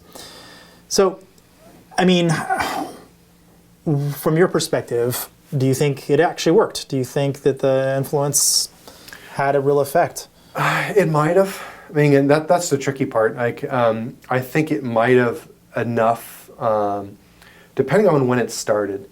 Like, and I don't have a good beat on like when the influence really was kicking off. In some of the cases, I think it might have been enough to influence like a state level. And if it did, then, you know, was it Wisconsin? Was it something that was like very much on the line, which I know that they tried to over-index their time on. Mm-hmm. We can even go back to like the Facebook group stuff where before Facebook had to make that change of like where the administrators are located. Mm-hmm. There was a lot of crazy activity where the meme sharing was specifically targeted. It was, you know, when they got sloppy, they were misspelling things or they would use the wrong translation for things that like, yes, let's play a game at the ballpark. Okay, that's interesting. Sorry, I don't mean to make the accents, but yes, you did. But no, I shouldn't. I love Russian people, hate the Russian government. Let's leave it at that. I think it was super obvious that it was occurring. How many votes and influence? I don't know. How many people flipped from Hillary to Trump, so to speak? I don't know. But I do know, like, how many people, were dissuaded enough not to go to Bernie to Hillary. Would that have made a difference? That's impossible to say at that point. But I think there was enough of manipulation going on for long enough to kind of set up the situation that occurred. Yeah, I was. I don't think this is the first election either. I think this has been going on for a while. Yeah, probably. Although maybe far more weaponized more recently.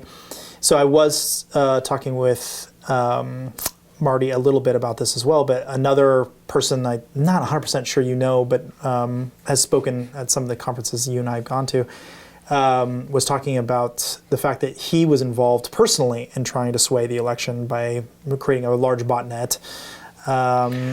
I'm not going to use his name. Was he selling hats by any chance? I don't know. Because I think I know who this was, and he was selling hats. And so he tried to sell hats for all the major candidates, and only one candidate's hat was regularly selling well. Interesting. Yeah, so that same national security reporter was really trying to get a hold of him as well. Mm-hmm. I haven't heard from him since. I see. So he made the claim that he'd switched a lot of people over and actually could have possibly swayed the election just by himself. He made that claim to me, yeah. Yeah. Now, I don't know if any of that's true or not. I have no way to verify it. No way to verify it, me either. He claimed it was a Orthodox Jew living in Russia who built the code. Yeah. We're talking about the same person. We are talking about the same person. So I don't know if that story is true or not, but it doesn't seem like it would take too much to do exactly what he claimed. So whether it's true or not that he did it, it doesn't seem like terribly impossible to have been done. And this so that particular conversation took place the same conference that Terry and I gave our speech. And so he was in a different hall, and he spoke later in the day. He approached me later to ask me if I'd be interested in determining the outcome in Myanmar. I said I need to contact the State Department about it. Hadn't heard since after that. Mm-hmm. So probably not a good thing. Mm-hmm. Yeah, I was able to get in contact with him at some point later, and he basically said that he wanted to weaponize it for the purpose of selling other things, not just elections. So he sounded legitimate enough to me to whether either he had already built it and it was real, or he was about to build it and it was close enough to being real that it was a realistic threat. I got the sense it was probably a quasi-product, and so it may have worked, but I think it was part manual in the process. Yeah, could have been. Could have been. Well, yeah, and that would make sense because he had to find people who he felt were on the fence. Yeah. And that's the part that felt very manual to me. Yeah. Interesting. I mean, I guess you could probably do that in sentiment analysis and maybe it's gotten even better in the last, 8 years. So how do you think it's going to be done in the future if it is? Is this just more of the same, or? I think it's going to be a combination of more and the same, but also like we feel more divided now than we were then. How many people are switching from a Trump DeSantis to a Biden or vice versa? Very few. So I think they're all kind of going down to reach the people that didn't get out to vote the last time. Or I think the one that I saw the most was suppress people. Like run ad units with the wrong election date. That I think is going to be what happens a lot more. There's going to be a lot more state level manipulation to try to get polling places to not work properly, or potentially have people believe they're not going to work properly and therefore take an adverse action. I was very disappointed in the state of Arizona here, where we actually had people campaigning against absentee ballots, which vote by mail is probably the best outcome from if equity standpoint. If it works. It works great, but I think and then you drop it in a blue box, you're pretty good to go. Yeah. It allows people to sit down and like think through and make informed decisions. Like all the litigation and stuff and that has come out, like it keeps being reaffirmed that it's a great way to go. Yeah, but they shot themselves in the foot. When it works, yeah. The problem is they shot themselves in the foot. They got a large section of elderly individuals that were only voting by mail to try to figure out polling and didn't want to get out of the house to do it. So they actually reduced their own base because of the stance that they took. It wasn't a good move. Yeah, I agree.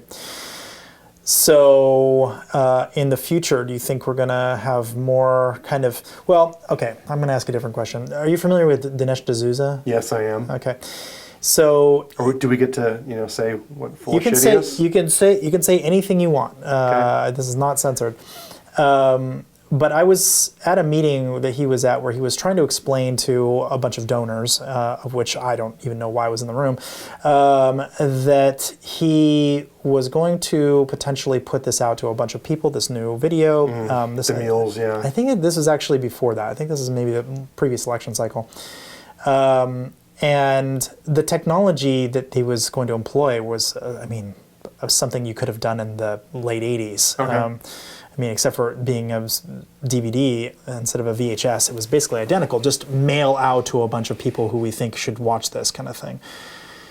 I was kind of curious, like, okay, let's say we wanted to do something much more grandiose. Like, what would you do these days? Okay, I'm glad you asked. Whatever I did in order to fake it, I would just keep repeating it because that's what worked. Is like just the repetition of it. Like no matter how many times it's been discredited. So that individual has been discredited multiple times. You could drive trucks through the holes in his logic there. But he just keeps repeating as true, even though it's been shown repeatedly that it's not true. His followers will keep repeating it as well. So like that whole fake virality that becomes organic virality, it works in politics too. So I really think whatever lie you end up coming up with, if you have enough people repeating it on a loop, the more likely it is to succeed. And I think we're kind of running into a defamation lawsuit that kind of proves that. Interesting. So lie. Is that it? I mean, it's not exactly a new strategy for politicians. But that seems to be where it's going, and I hope that we have some semblance of order where people choose to rise above that and say, you know what? No, we're just going to disagree on fundamental philosophical reasons and leave it at that, and believe that each other is a good person. But in absence of that fake reality, it'll be lies. So I remember a conversation I had with somebody. I'm pretty sure you know who this is. This is a long time ago, probably 14, 15 years ago, something like that. Okay. And he was basically saying, we've been playing around with the idea of launching articles that are 100% completely wrong, like just totally lies. Like XYZ girl was raped on this campus, college campus by a police officer, blah, blah, blah. Just totally made up, like 100% fake. And He said it worked incredibly well with one exception. Everyone wanted to talk to him and get a quote. And so he's like, well, damn it. Like, I just don't have the resources to manage being on the phone all day and talking to these people. But it seems like a pretty good strategy, despite the fact that it was annoying for him. For a political assassin, like, you could do all kinds of crazy things if you wanted to. If you wanted to take out somebody, just run some unbelievably salacious article, get some quotes out there. As long as the press is basically on your side, they'll run it probably because they've got a quote, and then it doesn't have to be even vaguely true. Yeah, you could run it through a call center that uses a voice modulator. Like, for my privacy, I want to be anonymous, and so that can get you so far. Yeah, it seems like that dovetailing with, actual politicians chiming in saying, no, it's true. I've heard things like that in the past, and they'll latch on to any conspiracy that happens to further their own political goal, and that's unfortunate. Yeah. So it seems like there's something there. I just don't know. The only defense I can come up with, and I keep coming back to this, and I'm using your head. Well, that's a defense for me, but it's not defense for everybody else. Yeah, that's a sad thing. But it seems like the more absolute crap we can put on the internet, the better, because then at least everyone's like, no, this is probably not true, because 999 things that I read today were also not true. You don't make tacos with, like, steel. That's not how you make tacos. Well, I mean, if you get the shavings right, you want pig iron, because pig iron is like carnitas. I don't know. What do you think? Is that more BS the answer, or like, do we have technical controls, legal controls? Like, is there anything? I guess my problem is the legal controls work so slowly that they don't ever really seem to solve the problem at the point in time the problem exists. That's my problem with it too. Business controls, they're going to do what the bottom line dictates, and so technical controls is where you're left. You could flood with garbage. I suppose that works. I don't think there's actually an answer to it. So one thing that I've heard the very right-leaning Republicans I've talked to about this say is, what if we had a social network, call it Twitter, call it exactly Twitter, that was owned by someone who's very right-leaning, somebody like an Elon Musk, but then we tied it back into something like your Social Security number and driver's license or whatever. So we know that you're an American. We know that you, Joe Sinkwitz, are an American, and we know who you are. Now, I can't query that information, but I know that you've got the right kind of check mark that says that you're a real, actual American. Okay. And Twitter changes its policies to say that we are the place for all uncensored comments, as long as we know who you are. So if you are an American citizen, you can say whatever you want, and we know you're an American citizen. If you're not, well, then you get censored because we have to, because we don't know who you are. And that way, they get out of the business of censorship, which is nice, or at least for most of their users, or at least the American users. And the next benefit is, if you do anything illegal or spammy or whatever, they know exactly who you are. So that's kind of an interesting take to it. It's more of a legal control, less of a technical control, but it ends up kind of being both. I think the stats are something like 1 in 5 or 1 in 6 American adults are on Twitter. So that could be the new public forum or whatever. What I was thinking is that means that you got maybe 80% of people that you could fake to put on there. If you know what their social security numbers are, and you know a picture of them, and create their identities for them, and make it very difficult for them to actually get access to their own profiles. Now you're saying things on behalf of someone else. So Germany got around this with something they called Postidenten. You actually have to physically go to the post office with your ID to get a special code, and it's kind of a process, but the post office is basically everywhere. I mean, I'm sure there's one in town, so you can get there pretty easily. And by virtue of knowing exactly who you are and tying that to your ID, you can't really do that in bulk. You might be able to do it onesie-twosie, but you're not going to be able to do millions of users. I think what type of risk exists now for the network? Now they have even more sensitive information when they're compromised. They only have a token. They only know that it's... They only have a token. They only know that this person... In the post-identen world, they only know that this is a verified user, And if anything illegal ever happens, they have recourse because they can go say, hey, government, there's this illegal person who you have verified with this number. That's interesting. It feels like there might be a methodology to circumvent somehow that I'm just not seeing yet. Yeah. I'd say that'd probably be one big channel that exists. The other would be to have a lot of offline influence towards that person to do and act in certain ways because they're going to get paid to do it, but they're a real person. Therefore, it carries more weight now. So maybe the ROI is better.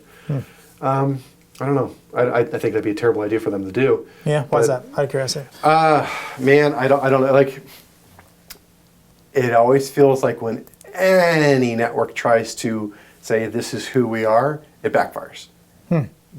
Just like without a doubt. Like, it doesn't matter where they are in the political spectrum, it will create a purist situation very quickly. Interesting. So anytime they have a moral high ground, is that kind of what you're saying? They will do anything for the end to justify the means. That's how I sort of take that. Do you think that is inclusive of the Super Bowl ads, for instance, when they are saying, those two? Do you think they all backfire? Yeah. Interesting. Yeah. How so? Are we talking about the religion ads? Whatever. I mean, I was actually thinking of like we stand for diversity. Like we'll kneel with our cohorts. Okay. I mean, there's a bunch of different versions of the same. I thought that was sort of fake. Yeah. I hate purity tests because it's always a way to try to exclude when you're supposed to be talking about inclusivity. That's the funny thing about it. Like, we include everyone so long as you say these following 5 things in this particular order, and you look like this, you do this thing, this thing. And so while the right will attack the left about doing that, the left does the exact thing and attacks the right about it. So I don't like this is how we are, this is what we say and how we do. Because let's say it's right-owned and right-leaning, there's certain language that really only exists on the right. When I speak to my right-leaning clients, I don't hear that language on the left at all. And when I talk to the left-leaning clients, they use language that does not exist on the right. And the things that they're worried about on each other, they're silly made-up things usually. There's so many of these little culture wars that are not really issues, but they're turned into big issues because that's where money's made from advertising. So I think that... Out of curiosity, can you give me an example of the language where that's... All right, so like the woke thing is kind of getting a lot of play, where it's used way more on the right, I noticed, than it is on the actual left as someone to describe themselves. That's funny because it used to be the other way around. And it wasn't really a big deal, though. It was just sort of like, oh, yeah, a woke individual. Like, okay, what does that mean? I'm going to go look it up on the Google. Oh, that's interesting. And then it became like a pejorative, like, this is what you are. Like the whole, like, you are a liberal. Okay, well, what does that mean? Like, how are you using it? How do they describe themselves as that? Some like bathroom issues, trans issues, like a lot of issues that are not that big of issues are kind of blown out of proportion. I think this kind of gets into some of the ORM stuff we do and some of the ORM stuff I'd like to do, where we kind of call it shifting opinions, where you take a 2% situation to make it look like a 98% situation, or vice versa, take something that's broadly accepted and make it look like it's not accepted at all. And I sort of think some culture war stuff that occurs on the left and right is playing out like that. I know there's other actors at play, kind of making an issue seem like it's more problematic than it actually is, and vice versa. And it only causes more discord and hate amongst the groups. I'm an issues guy, so I kind of float one way or another, like, no, I think that you guys are right. No, you're right on this one. And I don't fit in anywhere, which is both good and bad. So you remind me of this project that I was early stages of thinking about doing this, but like, I am fairly certain you can just use language, and I don't mean semantic language. I just mean like keyword analysis to tell whether someone's very politically right or left leaning based on their word choice. So a very simple example is when you say the Democrats. Yes, you know where it's coming from. It's almost always right-leaning. Or you say the Republicans, almost always left-leaning. You actually brought this up a while back. Yeah, I think you brought it up on like being able to parse a headline to know beforehand what the article was going to be in terms of positive, negative. Yeah. I keep thinking there is something to that where you can identify the partisanship ahead of time. Like, okay, I need to read this from the opposite lens because I need to be on the defense because they clearly have an agenda. if they're very in the center, that's one thing, but almost no one's in the center these days. So if you're very right-leaning, I need to read it from the left side. If you're very left-leaning, I need to read it from the right side. It helps a ton to know what optic was used to write it, so you can know, like, I look at a lot like wine, because I'm apparently an alcoholic. No, I like my wine though. But like, what I like to tell people is, I've read Robert Parker enough to know when he describes a wine a certain way, whether or not I agree with him, I understand what terminology he's using and how it's going to translate to my palate. So same thing with political spectrum. If you have a certain leaning on certain issues, so if you know that, oh, this was written from a slightly different view, here's how it translates to actuality, real world, my reality. I like that. I like it too. I just couldn't quite think through all of the permutations of it. What I really needed is like a massive corpus where I could guarantee it was left or right to train. There's an app, I just never got and I can't remember it. Like, this is where I wish I could say Jamie, and like have it looked up. But I got my Chris, but yeah, there's an app website that does it. Tries very, very hard to provide the lean and on the fly as you're looking at stuff in like a toolbar situation, so you can know, okay, this is kind of how this was written. The author tends to go this way, depending on the issue. That'd be handy. That'd be handy, but how do they determine that? Yeah, how do they determine that? Right? What lens how do do they we manipulate this? Exactly, and also, it doesn't really cover what I'm saying, because you can write something from a left perspective on the right and then be left-leaning. Yeah. So it's kind of, you might just believe in this counterfactual thing, and that's your right to do that. Change your mind on one issue. That doesn't mean you're left-leaning or right-leaning. That's your opinion on this article. I think like David Brooks is a good example of someone that's provided more existential crises in liberals than anyone else I read. Just simply because he's obviously coming from a right perspective, but he'll describe it in a way that a liberal will understand. And then sometimes he'll flip back and like, oh, do I agree with this guy or not? Yeah, absolutely. Author level stuff gets very intriguing. Yeah, especially. There's a lot of people who I think are much more centrist, who are just, people want to peg them as one thing on one issue, and therefore you are this, and they're like, actually, I'm a lifelong the other one. It is. I think there's more centrist than anything else, but we're being told we have to be in one camp or another, and it seems like a false choice. Yeah. Do I dare ask, where are you? You did ask. No, I said, do I dare ask? I have not voted a straight ticket in a very, very long time. Yeah, I can see that about you.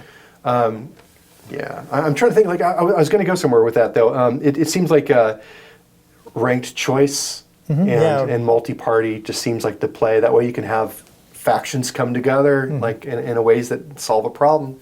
Whether or not that's ever doable in our country, I don't know, but. Yeah. On state by state, I know Alaska did it, and it had a very interesting outcome. So yeah, interesting. Okay, so if you were going to launch a brand today, knowing all of this stuff about politics and people being able to override anything you want to do, and negative SEO and positive SEO and influencer marketing, like, where would you be spending your time and money in the marketing world? Oh. Because a lot of people are, I think, looking on the outside in, and to me, this is a pretty well understood space. I mean, I've been doing this for a very long time. How much money do I have in this theoretical budget? Well, let's say it's a new co, and you're just getting up and running, and maybe you got a couple $1 million for R&D, and maybe $500,000 for marketing. You know what? I'd probably go scrape a bunch of emails. I think I would try to, especially if it's a new product, I would let them know that they've been sort of chosen to be beta users of this new brand, and I really care about their feedback. And so I would gauge their entire brand experience about how do I tailor this more towards you personally. Now, granted, we'd probably be very selective about how we gather that information. If maybe it's a product that there's forums that we can infiltrate and grab the information. Maybe we have to use LinkedIn scraping or whatever it might be. Maybe it's a product hunt sort of situation. So I'd probably go like the community approach first until I get enough of a double down. Then I'd probably try to use lookalike audience enough to try to figure out who are the demographics of these individuals. Where do they play online? That's where the influencer marketing comes back into play. Like, Are they all a very young generation that's only TikTok? Well, then I'm going to have to spend money there in order to do something. I'm probably wasting my money spending it on Facebook. Maybe they're older. Maybe. What if it's like B2B or something? B2B, my 3 favorite are LinkedIn, YouTube, and blogs. Blogs still. You can't get away from them. I mean, they continue to work. So what's cool about B2B, now say it's like a really complicated product. What you're probably going to want to do is you're probably want to get an expert. So we talked about the whole pen testing thing. I'm going to do an interview with Robert on the pen test, and it's going to take an hour. It's going to be the most detailed video ever. Not an hour. It's going to be a couple days with Robert Hansen. We're going to have sleeping bags. We're going to do marshmallows in the backyard. Perfect. So this really long format video, very, very in-depth. It's hard to find experts in B2B. If you only need to find 1 or 2. Then what you're going to do is you're going to syndicate these out on blogs. You're going to embed them. So you're going to be able to drive traffic and user signals back to YouTube. The blog post is now better because it has a really important piece of content in there. And on the blog post is going to be a reaction to Robert. It's like, well, based on his expertise, this is what he seems to be saying. Here's how I interpret it. That goes so far. So now you have B2B, the community that you're trying to reach out to. You say, well, this is the product, this is the end user, this is what this person thinks about the product and end user. And then you're taking these blog posts. Are you slicing it up? Are you making it small? Not yet. Okay. Not yet. This is just the initial phases. Okay. And then you're taking these and you're putting them on one after the other on LinkedIn. My views on the pen test review of Robert Hansen. And they're just post after post after post after post. The snippets down, well, that you can do everything. That's what I like about YouTube. You can drop it down into obviously the shorts now, before then, but then you could throw in the reels. They're on some short format TikTok series. Man, if there's good stills, then you have obviously Instagram by itself. You could put stuff back on the Twitter to amplify. Twitter is still the best amplification tool out there. No matter what medium you're doing, amplify it on Twitter. It works fantastic. But I would start with YouTube and then put it into blogs and LinkedIn from there. And then, of course, when you're going down, spread. And so you think CFOs or CTOs or whoever, whoever has the purse strings, are actually looking at blogs still? Or you just funnel them to those blogs? It's a mix of both, right? And so, like, when you're looking for a decision, you're still looking around for it. Like, how are you going to find it? In some cases, they're finding it because it's kind of thrown in front of their face. Maybe it's because they happen to see it in a LinkedIn feed, because they're following enough people in the industry. Maybe they see it because they're looking at something on YouTube, and because of their previous history, the algorithm decided to surface this. If they're searching for it in Google, well, you also have a ton of blogs on this too. And you have the videos ahead of time because you just embedded those in the blogs, and that was a great signal for YouTube and the Google connection to say, haha, we're a monopoly, let's show it. And it becomes a reinforcing signal. I'm really surprised you said email, because during the pandemic, Email's great.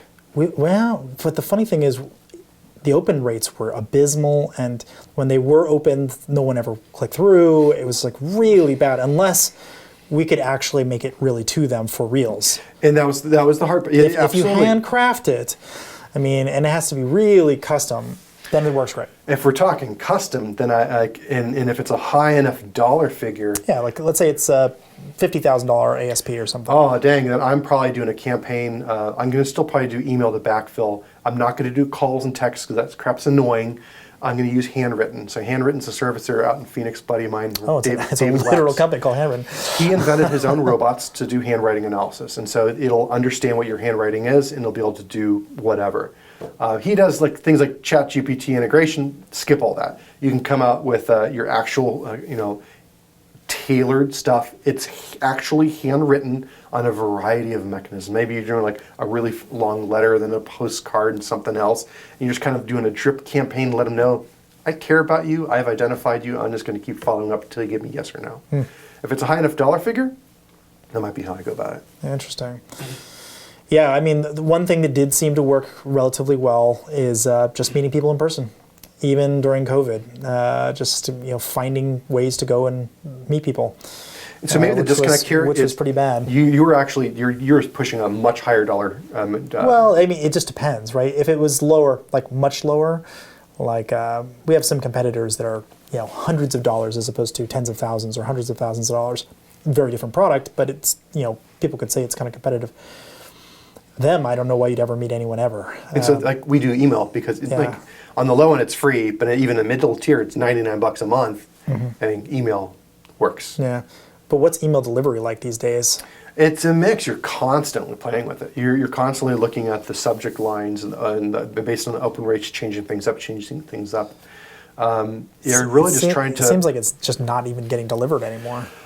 It's getting delivered, but you're playing with a lot more spam traps. And so there's a whole game about how to get them to pull you out of the spam trap. And so that becomes a whole thing. Like as much optimization as we talk about in SEO, there's that much and more in email that I barely know a little bit of. Like, how are we doing this? Okay, well, what if we make these changes? What if we make those changes? Oh crap, we're gonna warm this up now? Like there's so much that goes into it.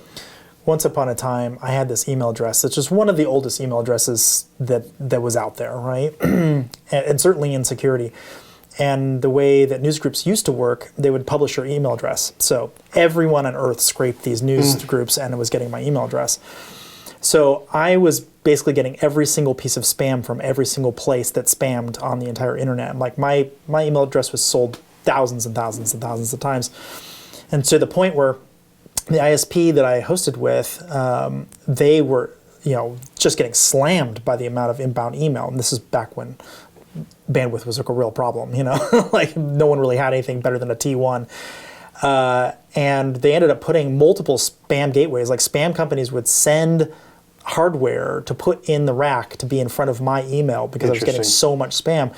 And it would work great for like a week or 2 weeks, zero spam. And then all of a sudden I just get all of the spam because whoever was working around the filters would just change their algorithm or change whatever they were sending in just slightly, and all of a sudden it all get through. And the day they figured out that they should switch from like ASCII to like an image, oh my gosh, that was amazing. Like, so much junk came through, and of course that got filtered back out. But I'm impressed by it. Like as an industry, there's some clever stuff that happens. Yeah, I don't claim to be an expert in email spam very much, but I have seen a lot of it. Yeah. On the receiving end. On the receiving end, but even earlier days, like I dabbled in spam to try to figure it out and understand it, and one of my buddies was doing a bunch of spam, so I knew how his systems worked.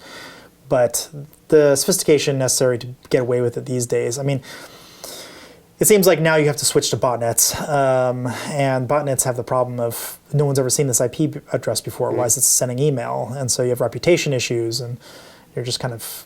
is DKIM set up and all that stuff, Yeah, it's just a pain, right? But even still, my problem there is they're piggybacking on Gmail in a lot of the cases. Yeah.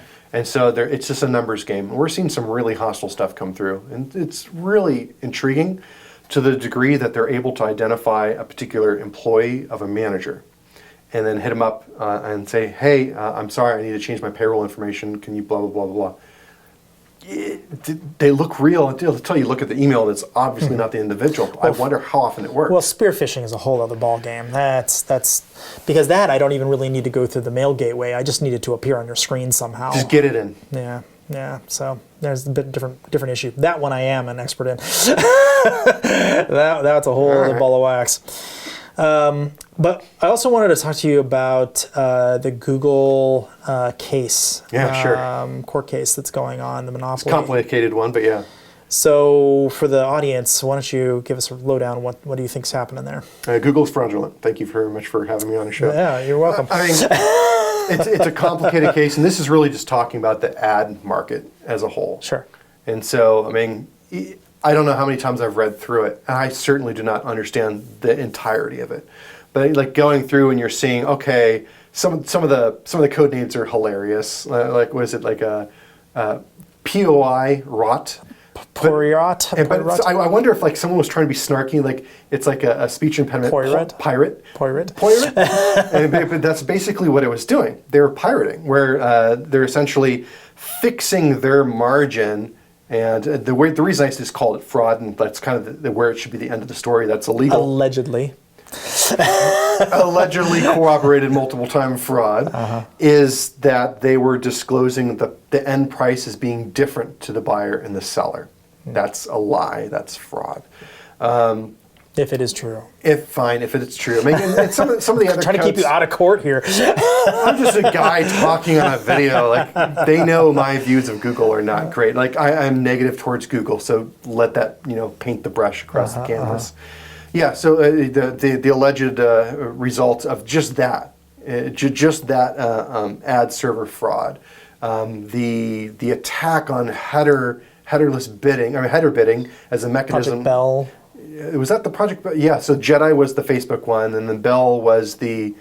I might be getting this wrong. I don't know, there's like 6 different projects, but that was also on purpose, I think.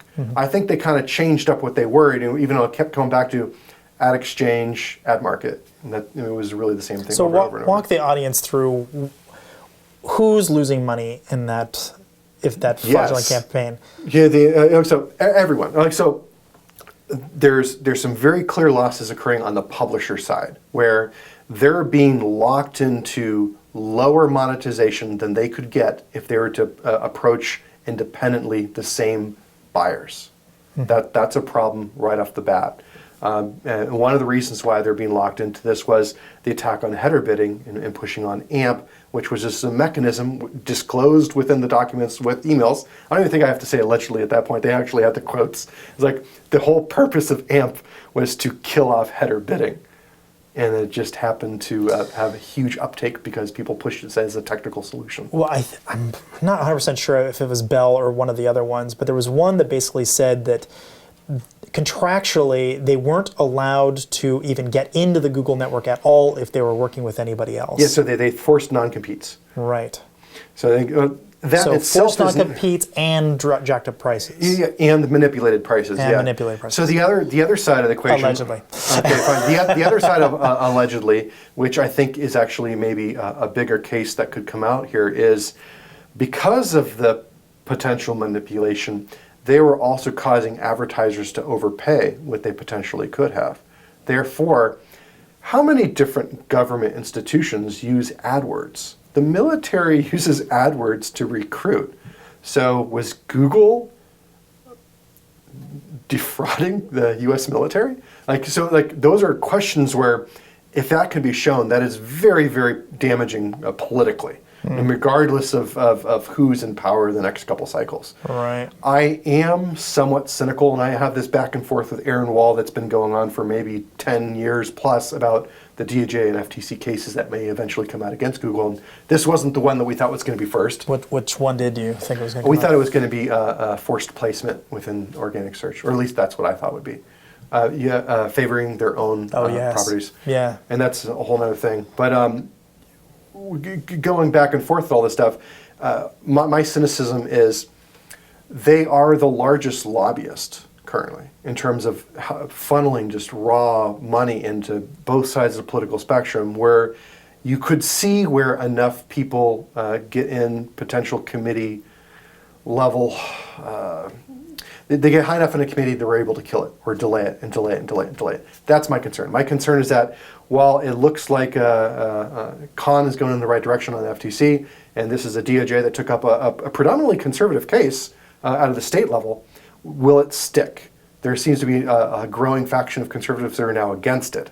And that's a little concerning to me. And there's also some on the left that are against it, and I'm not entirely sure why, other than those that had direct financial ties. It was rather obvious that, call them out.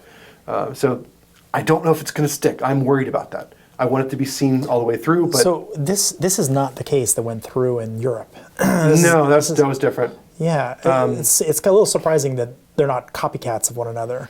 So, and that is a little weird because, I want to say India had a case, Europe had a case, and that was like the Android case was one, or it's like a basically forced to install sort of situation, and that's maybe more conceptually easy to understand. Like if you're pushing someone to use your browser on the phone and you make it difficult for the other browser, is that using your monopoly position? And yeah, the Android market is high enough where that could be considered as such.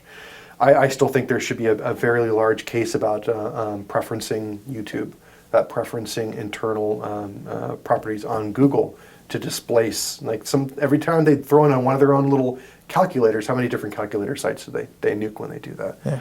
ITA is a purchase when they did for the hotel and airline booking situation, and then started devaluing those companies that they're now competitors against. Yeah, so this is this is there's almost too many to discuss, and that makes it difficult to attack. Yeah, right. This is what I think I was talking with Jono about this, like the zero-click phenomenon. Yeah, where keep you on page. you'll just end up on the page. You'll find exactly what you need, and then you'll leave. Why would you go to another page? Why would you click into anything? And this is why people are like, oh, we're ninth on the page. They never even saw your link. It's not like they reviewed the top 8, saw your link, and then went back to one of the top 8. They didn't even see the first link.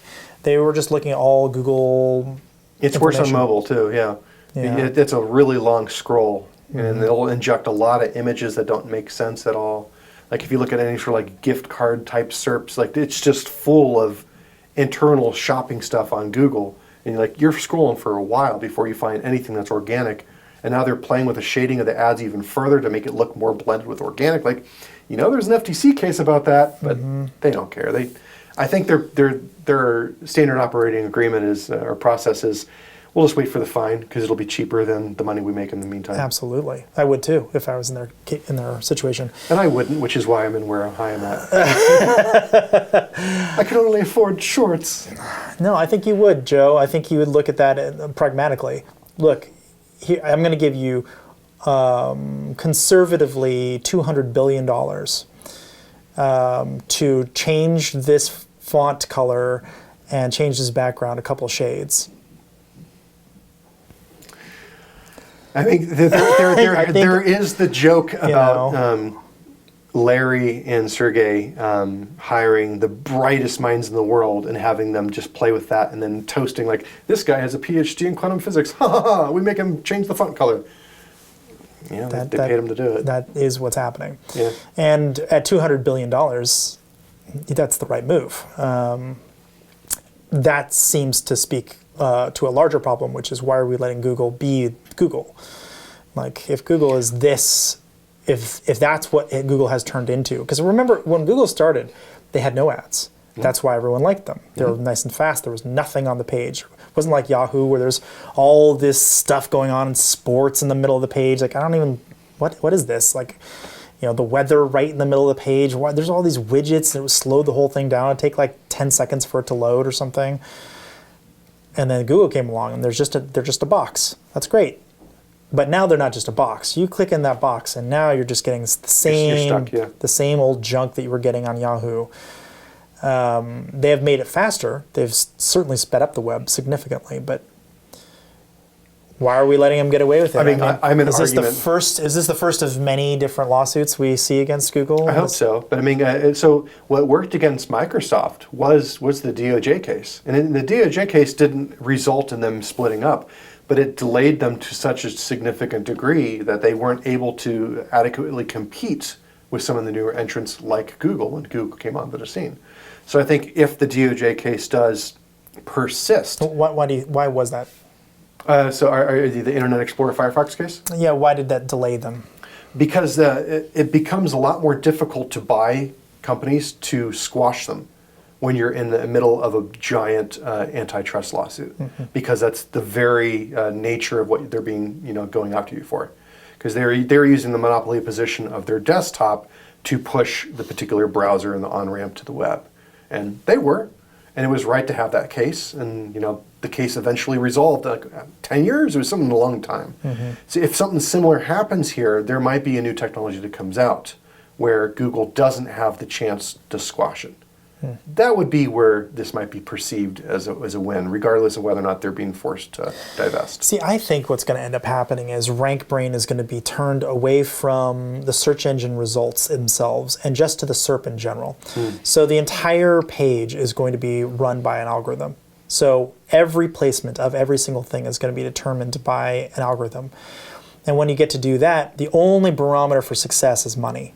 So if you can tune the SERP to say, I don't care how this page looks. I don't. No one cares, actually, except for the people who make money off of you clicking on stuff. But we don't care about them. What we care about is us making a bunch of money. So as long as our customer support costs are low enough, which is money, right? That's a cost. And the amount of revenue we make from our own systems goes up by a proportionally larger proportion or whatever, then you've been successful. And if you train the algorithm to be like that, I don't think there's really anything that could stop them at that point. In this theoretical snake brain algorithm, Snake brain. I think what trips them up is they've already sort of hard-coded values to promote internal. And so if I'm saying make those variable. If those variables were honest, maybe. Yeah. But I have a high degree of doubt that they would, because they have acted with such dishonesty so frequently. No, I don't think it would hurt them though. Even if they were completely honest, because your barometer for success, again, is only about them making money. But if you're a pathological liar, you have a really hard time telling truth even when it's in your best interest. That's a different problem. But if the algorithm is in control of the truth, as opposed to a human being in control of the truth, then it's the truth as much as the algorithm is programmed to do that. So as long as you don't put your pinky finger on the scale at all, you end up with an algorithm that puts maps like 20 times in the page, because it turns out for whatever reason, everyone clicks in those maps like, oh, this is the right map. Finally, the 8th map is the right map, and you never ever leave Google. Rest assured, people like me will still exist. No, I'm not saying you go out of business. No, I'm not saying that. Like to try to figure out and make this algorithm question its existence. I see. Yeah, that could be. So that would be the real defense, is by meddling with Google's algorithms so heavily that Snake Brain would fall on its face. That's the hope. Because if they actually were true about that, that's kind of very similar to what it was in the early days, where it wasn't a sophisticated algorithm, but it was looking at honest web signals, and the things that people actually wanted the most were not always giant brands. They were like, what can I do in immediate action? Like affiliate stuff can be done well enough to where it's the right solution. Google hates affiliates. Like, they flat out will say that. So it's to the point where they basically will push it down. Even a helpful affiliate site should be classified as spam, according to their user rating guidelines. So understanding that, I don't think they'd ever go to the fully honest algorithm. Mm-hmm. Interesting. So why do they hate super affiliates and affiliates? What's the real problem? Is it just that it's one extra click and you could charge more selling ad space to brands, flat out. So it's purely a money thing. Yeah, it's a purely money. It's like car insurance was a great example. They hated seeing car insurance affiliates in AdWords, and so there was a period of time. Let's say I'd get $12 a click, and like maybe I'm a really high-end affiliate in that case, and so I could afford to spend $11.90 or something crazy like that. Well, that's great, but the insurers are such like, you know what? I'm going to lose money for 2 years. I don't care. And so now they're bidding 40. Well, affiliates can't really match up to that. So if affiliates are pushing harder on the organic side, that's taking away those clicks from the right rail. So I think that's where, not the right rail anymore, above and beyond and in the middle. Yeah. So I think that's where that fundamental philosophy comes into play, where like they're taking away our money. So they're sort of viewing affiliates as competitors de facto to Google. Mm-hmm. Okay, so how would you say that the average person just using the internet should be thinking about Google these days? I mean, is it just it's a tool, but I think a useful tool, and just don't worry about what's going on under the hood, or it kind of goes back to politics. Like, you always have to be using your head, but I think it's too much of an expectation to put on people. Like, I'd say I'm a big fan of looking at multiple news sources. I'm a big fan of using multiple, search engines to see where things look. Ultimately, if you're getting what you want from it, who am I to tell you where to go? Mm-hmm. And how does ChatGPT fall into all this? Okay, so can we just get it out of the way? Can we stop calling it AI, because it's not AI? Okay, call it whatever you want. I call it a whole bunch of if statements. It becomes evident the more you interact with it. It's like, it's just conditions. Now it has a really weird output. Okay, cool. I broke the condition. I broke the waterfall. Mm-hmm.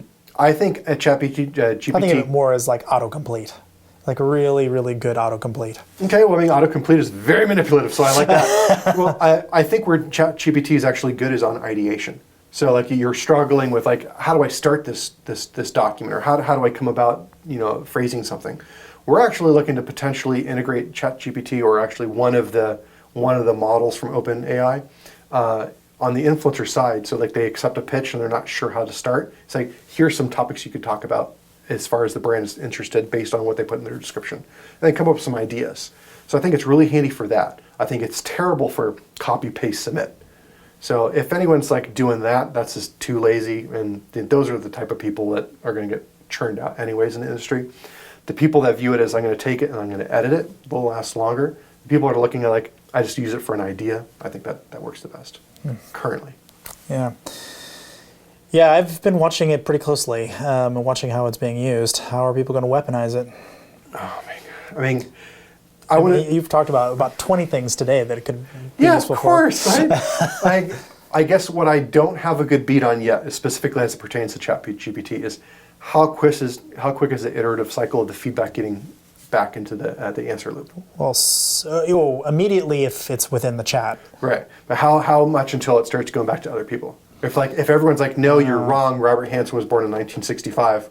Well, so far I don't think it does that at all because it's still based on 2021 data or something, whatever. But at some point, they're going to want to introduce the user feedback. And that's where I think it gets weaponized. Because as soon as you have any user feedback, you just need a multitude of users, real or not, to try to push an agenda. See, that's interesting because one thing the ChatGPT does not give you is sources. Where did it get this data? That's a problem. And that's a really big problem. That goes problem. back to what's the political leaning on stuff. I don't mind it telling me something, but I would like to understand what was the basis for this decision. It absolutely has political leanings too, 100%. Of course it does. Absolutely it does. Very, very easily verifiable, as a matter of fact. But it's worse because I don't even know where it got this assumption. So it's so I asked it questions about myself, which are verifiable because I'm me. I saw the thing Yoast put in. Yeah. It said he was the head of rank math. I'm like, ooh, that's the wrong answer. Well, it was saying that I go by Rob, for instance, which I don't. Very easy for me to identify that problem, right? I understand what you mean, Rob. And so as a result, it's, okay, where did you get this data? All right, like where's your authoritative source on the fact that I go by Rob, not RSnake? That's very useful information. Did they pull from the other Robert Hansens? No, I think it was correct because I gave it RSnake as an input, so it was more targeted. Had I said Robert Hansen and give it no other input, who knows? Okay. I mean, who knows? I did not even try that.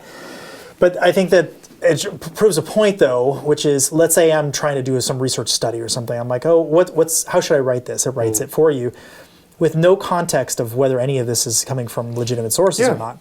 Just the most viral sources or the most tweeted sources. That doesn't mean actually respected. Absolutely. I would be very, very concerned if I'm doing a Jewish history and it's pulling from a KKK website. You don't want that. No, I don't want that.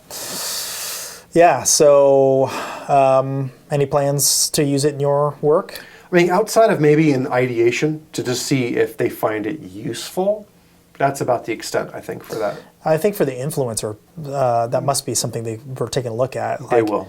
Yeah, so let's say I'm selling a razor or something. I hand it to an influencer. They don't know first thing about razors, how to talk about razors. Like, hey, ChatGPT, write me an article about how much I love this razor. Talk about coarse versus smooth skin. Talk about the moisture level. Absolutely. And that's, I think, where that is useful, is the icebreaker. Because that's an easy thing that's not going to be hard to do. Beyond that, it's still on the influencer to do their work. We thought about, is there a way for us to integrate something like that to help the brand create their pitches and their campaigns better, but we don't have a good answer to that yet, so we haven't You'd have to have a really good prompt for that. And we don't. So we're just not going to do that yet. Yeah. Maybe there's other things we could do to help brands, so we'll do those first. Yeah, sure. But I was thinking for the individuals who don't know what to write, you could possibly say, here's something you could write. Yeah, and give them the... And that's the way you should approach it. It's not saying do this. Yeah. It's like, here's some ideas. Right. It's kind of speed up their the utilization, I guess, or I don't know exactly how to phrase that. Some people will sit there spinning their wheels and say you're just looking to compress over a long amount of time from a pitch received to work being completed. Anything that we could do to speed that process, probably better. That's right, because a lot of people are going to just write, this is a cool thing, check it out, which isn't particularly useful. The brain's not going to like that. Right, but you can write 2-3 paragraphs very easily with that same amount of input, or even less, and get some great output. Yeah, we just don't want it. We just don't want it to become like the actual blog post. So we're going to have guardrails for that. But maybe cut it off halfway and ... enter your own stuff here. It'll be like, we'll probably limit it based on characters. That'd probably be the easiest way. Interesting. All right. Well, this has been very interesting, Joe. Anything else you want to talk about while I got you? I don't know. We talked about ORM. We talked about influencer marketing. Yeah, that was a little bit about fitness. What are you doing for fitness these days? A lot, actually. Apparently I'm dying. So my doctor's like, no, you can't have carbs anymore. So I've been on a very low carb diet. Okay. Not zero carbs. I'm not going to ketosis, just cutting it. And then exercise, a lot of X3. Have you ever heard of this? No. It's resistance band training. Oh, okay.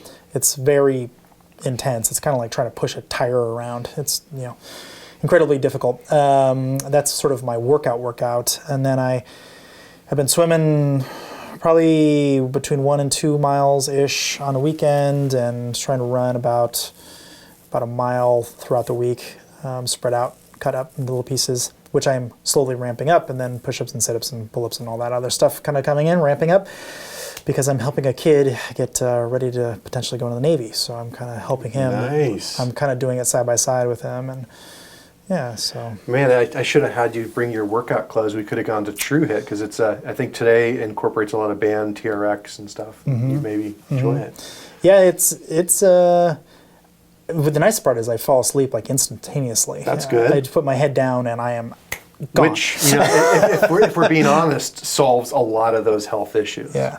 And I've noticed my energy level actually hasn't gone down despite all that working out. I'm sore in places I didn't know even existed on my body, like opening doors. I'm like, wow, my back is doing incredibly strange things. I just feel the muscles of my back doing things it probably hasn't done since I was 17 or something. But as you age. Yeah, but I'm definitely stronger and in better shape now than I've ever been in my life. I'm glad to hear that. Yeah. Don't die. Don't die. I'm not going to die. No. I accidentally got into ketosis twice, which I was not trying to do. And, it's okay to be in ketosis. Yeah, I know. I just definitely did not want to have the bad breath associated with it. Not everyone does. I did. I did not want to have to do an interview with you if you'd be like, oh, Robert, can we? I've done keto on and off for I don't know how many years. So I'd just be like, all right, sure. Yeah. No big deal. No, I'd feel bad about it. But anyway, yeah. And you? Just all the weight training and a lot of the HIIT stuff. Yeah.